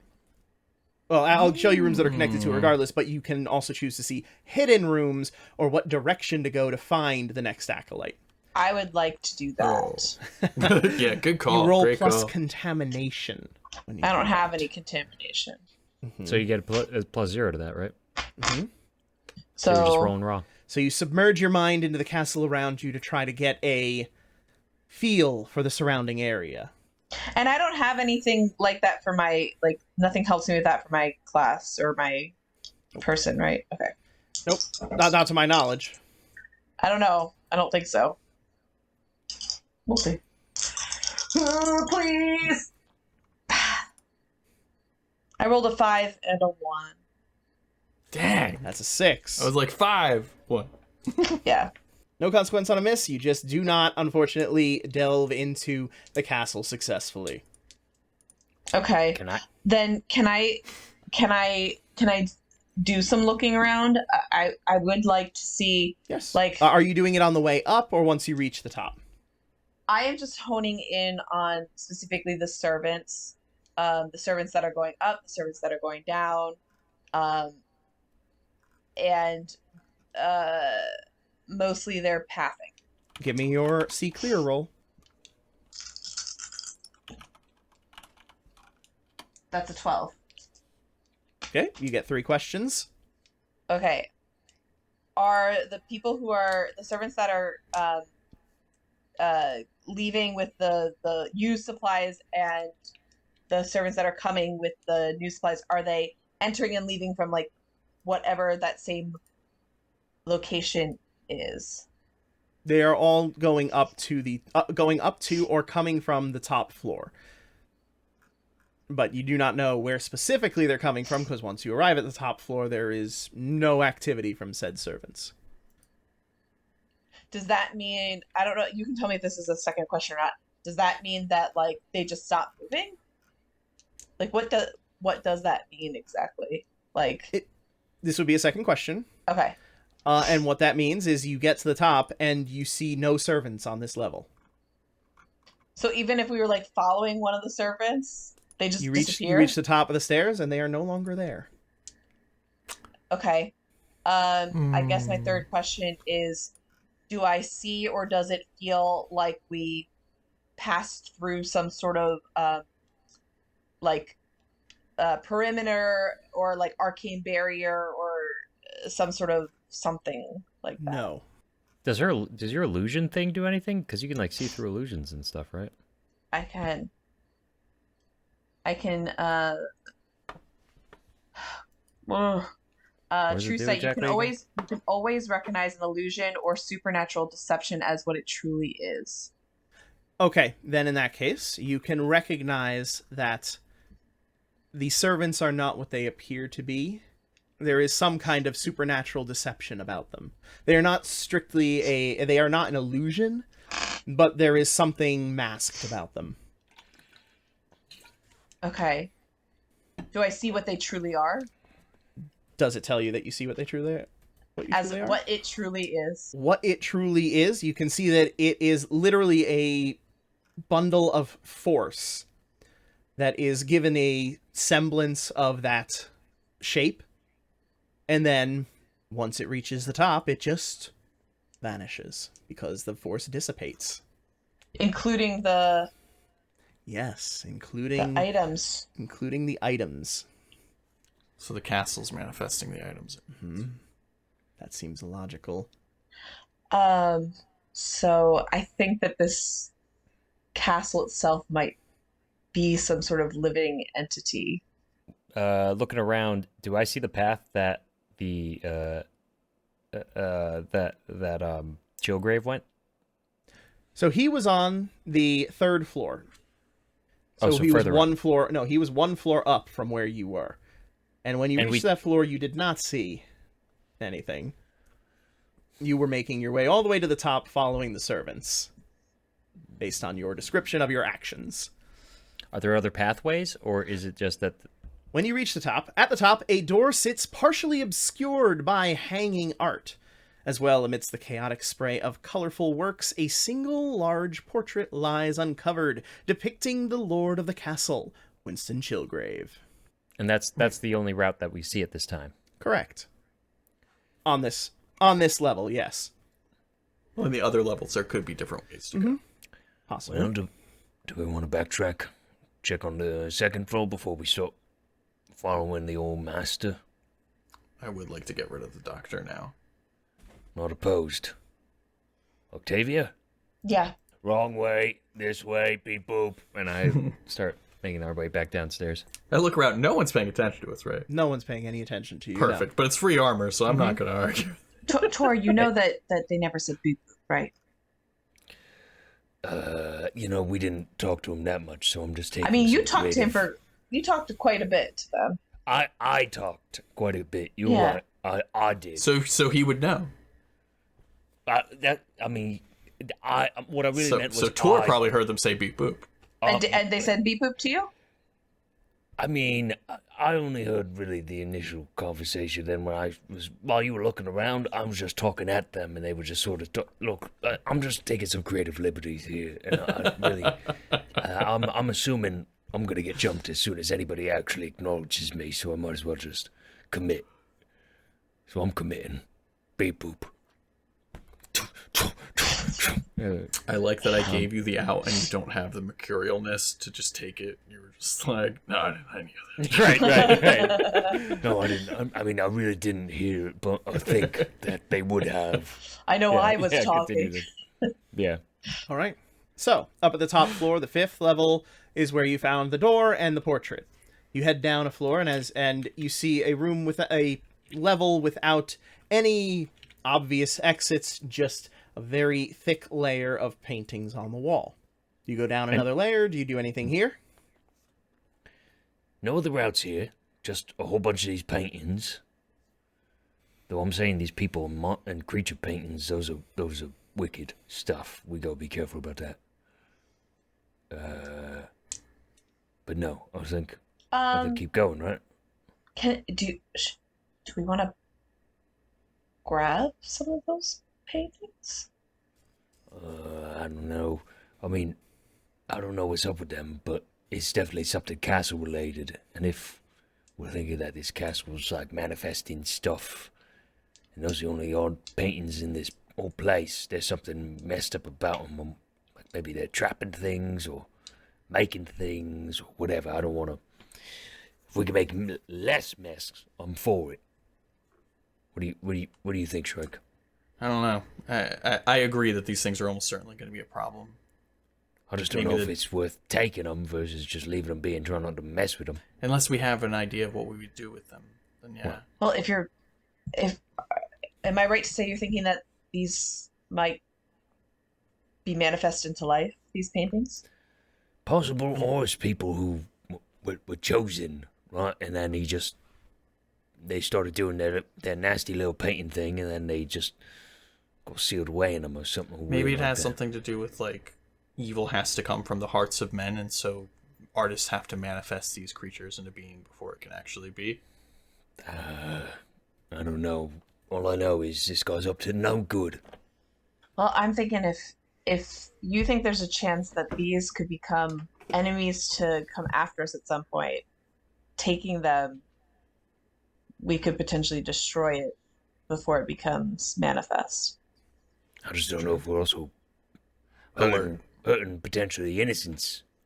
I don't know. Like if it's someone who got bewitched, like Shrike said, and then get sucked into a painting or put into them or something, like their essence is in there, and these painters are just like the husks of them or something. I don't know. I mean, I think we got to find out more. do we want to ask the painters about their inspiration. Like, see if they even acknowledge us. I think that's just a good idea in general. Sure. You lead on that. I'll just be at the ready in case it gets weird. Beep boop. I guess we're gonna go up to a painter that has painted, or maybe is currently painting, like a creature. Not right. The creatures are the ones that that weren't on the walls, right? Correct. Yeah. So I think we'll go to a person that's doing that right now. Okay. And I'm just ready. You know, I'm just sort of. I'm honed. I'm tight like a tiger. You know, I'm tight like I'm ready to pounce. Kind of like a bipedal cat that extended its hand to me at one point. Unrelated. Okay. Seems a little okay, related. so you approach one of those artists. They continue their art, paying you no mind whatsoever. Looking over their shoulder, I say, "Your artwork is fantastic. They continue painting and pay you no mind whatsoever. Do you sell your art?" They continue painting and pay you no mind whatsoever. I look at Tor, and then I just take my hand and I just wave it in front of their eyes, the painter's eyes. When you do that, they move slightly to avoid your hand. Just, doing the slight motions when it interrupts their eyesight. They're to the task. They're committed. I think the master's really gonna like this one. They continue painting their painting and pay you no mind. I don't think there's much more to do here. Unless you want to make a real mess. I don't think that's necessary. I would agree. Let's keep moving. Yep. You move down to the 3rd floor, which is the one that Winston Chilgrave was on previously. And again, you see walls that are almost entirely obscured by paintings. You see no doors on this level. Let's keep going. Are there any paintings that look like different scenes? Are there any paintings that are larger that look like hallways, that look like entrances or something that we could move through to get somewhere? Because this is a castle, there can't be nothing, so maybe there's a magical way that we have to get to. And I do pose that to the group. There was a door on the top level, but there are none on this level. That's not a castle. That's like the labyrinth, and there's just one hallway. That's not how it works. It's also possible that maybe behind some of these paintings there is a doorway. That's true. I'm gonna try and commune with the castle, unless only one of us can commune. Nope, you can absolutely try it. All right, roll plus corruption. Please. Or 7. contamination, right? It's I contamination. got a 6 and a 1.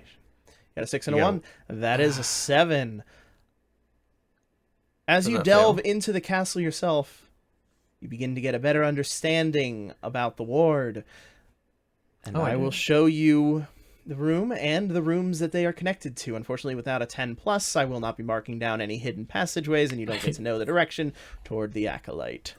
Could have done it. I was like a 6 and 1. Damn it. So which area is the? Remind me, which area is our official castle entry point? As in where your camp is? I guess Like where we walked up the The front stairs. door where we went through. Well, you are in the big room. The front Yeah. door is right to the left of it. That little doorway. You see the little doorway that connects to Another long hallway. the one that goes connects- up down. To the one that goes up down. Oh, okay. Yeah, the small up-down room. Mm-hmm. That What leads to are the blue side room, dashes? side room. Those are doorways. Oh, so there were doorways in the hallway that led us into this big wide open room. Mm-hmm. There Wait, should the be two. entranceway was to the left of the big So room? start all the way on the left. There's a door room that is half drawn. Yes. That is your camp. You Okay, then got it. proceeded from the camp to the big Revelry. gathering. That is the next big long room. Got it. Then there is a vertical room. That is Uh-huh. where you went up the stairs, climbing up the cliffside to get to the front door. Got it. Okay. Then that little opening right there is the doorway, and the big square room is the room that you're in right now. So there's a way to go down. There is a way to go But down, that's- and there are 2 rooms, one on the top floor and one on the bottom floor. All right. Oh, right, Oh, because I we started understand. off in like on the second floor, didn't Second we? floor. Yep. I'm reading it like a video game map now. Okay. Yep. Read it exactly like. Yeah, now I'm getting it. I'm like, okay, I got it. And It's like I'm a sorry, skull map. that long room to at the bottom, that's a hallway. It's a room that connects to this one. That's all the information he can give you. But do we know what floor it's on? It's connected to the bottom. Okay. The Nice long one, hallway. Shrike. This is good. This is real good. All right. We want to stay on this place. We want to go down, work our way up. What are we thinking? Looks like there's branches off that long hallway. I want to hit the long hallway. Let's start there then. Lead the way. Beep boop. All right. You make your way down to the bottom, then. The bottom level holds some discarded implements and half-finished sketches balled up and covering the entirety of the floor. A grate in the center, the only partially bare patch, as the rejected items fall between the holes. A rusty hinge allows for the grate to be lifted up. On the far side, you see another door, which is largely covered by art, though not quite as much as the one that was on the top floor. Another doorway in this weird little refuse pit, huh? We have the grate or the door. Yeah. Well, we gotta see what the heck's going on with the grate, right? I mean, I guess there's what's getting discarded here. Yeah, but didn't you just commune with the castle? And it was showing us this hallway. I think that's actually the grate is what I'm more interested in because it looks like there's little alcoves off that grate. All right, I'll take a look. And I'm gonna just go and approach it and sort of poke around. Okay. You lift the grate, or are you just peering through the holes? I'll start with just peering through. Okay. Peering through, you see darkness beyond. You can see almost little bits of motion in the dark, but it's hard to make out with the obscuring of the actual grate itself. Other than that, you do not see a floor beneath. You just see darkness. None of the abundant light from this room. Anybody? I should have brought my glow sticks. Say, anybody got a light? No. Yep. Yeah, no, I do have a light. Oh, bring it on over. I shake my head and my collar glows a bluish hue. Okay. So with that, you can make out what appears to be thick chains hanging down into the dark. Rivulets of paint, liquid paint, running down their lengths, creating a slippery surface. But something weighty far down holds them relatively still. Guessing if we wanted to, we could use these chains to get down, though a bit of a slippery fall.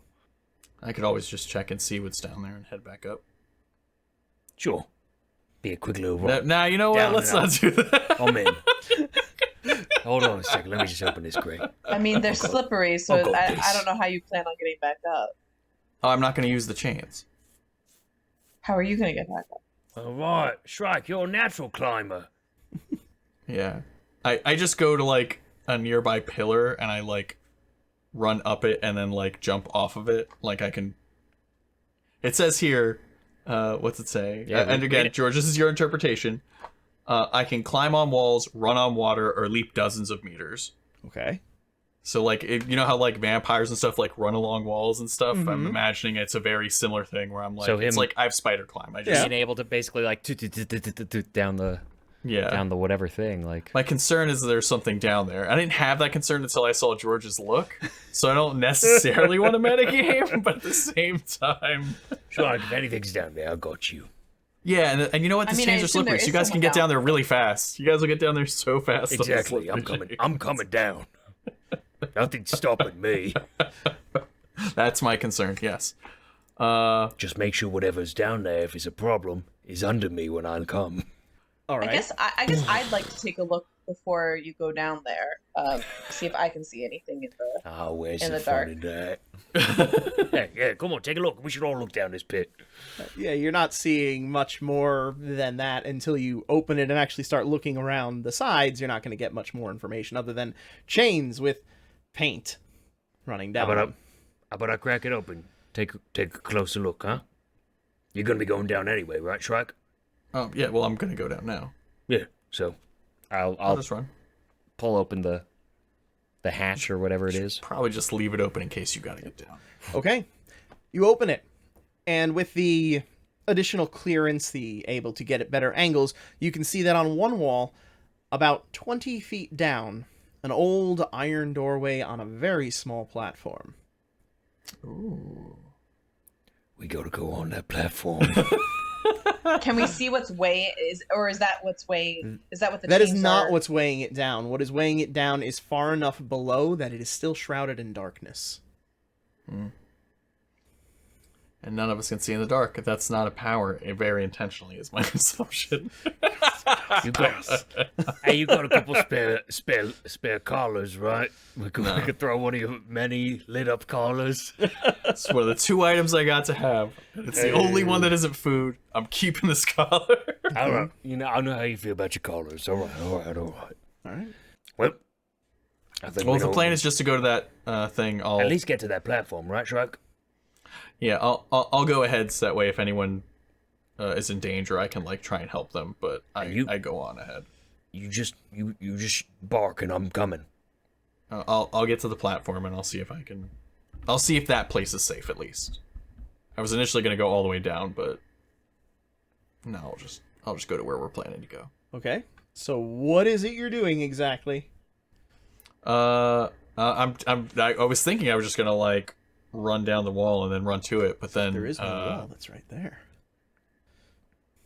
But then Craig did a cool, video game, actual Castlevania move. So I do the actual Castlevania move, and like jump and then like jump to the thing. All right. He can jump dozens of feet. He can jump dozens of feet. So let's get your roll with advantage for that thing. Hooray! And What kind of roll is it? the flow like water. Give me your flow like water roll, which is plus Mercury. All right, so just no pluses, but advantage. Advantage is good. It is very good, unless it's not. I got a 9. You got a 9. Okay. You get to pick one. Would you like to be where you need to be, or would you like somebody to have a clear path to you, or a particular threat isn't a problem anymore? I think one of those kind of fits your situation better than the others. Being where I need to Yes. be, or clearing a path. Yeah. I think being where I need to be is the best, because if I'm not where I need to be, there's only a hole. Yeah. So I would like to be where I need to be. However, because you did not get a 10, I will be giving your action a cost. And like I did for Greg, I will be giving you a choice between two.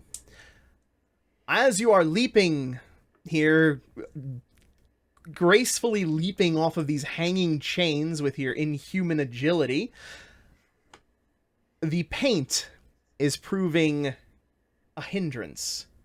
You can either lose a piece of gear when you slip and some of it drops from your pouch, I have 1 gear. or you can take contamination from the paint itself as it gets in your paws. How fudging dare you? You know I hate contamination. You know Well, I have harm an doesn't aversion make to sense for the contamination. situation unless I make you fall. How hurt will I be if I fall? Well, I'm not giving you harm. That's not one of the choices. You can choose contamination or lose a piece of gear. So I lose all my rations? You could if you choose to. I only have 2 pieces. I should have had those people shower me with stuff, and I could have been like, I lose my shower. Yeah, you things. could have. Should have picked up a piece of painting or God! an artwork. Damn it! I lose my paycheck. It's weird they kept bringing that painting around. I will choose, in the face of those, I will choose contamination. Okay. Mark 1 contamination. I'm marking it. You land on the small platform next to the iron doors, and as you do, the light descends with you and illuminates more of the chamber, including the ends of one of the chains. The chain ends in a body, hung upon the hook at the bottom of the chain. The paint which runs down the chain feeds into the body itself, bloating it. And as you're watching, you see as it tears, the hook tearing through the now bloated and rotted flesh, sending the body tumbling into the abyss.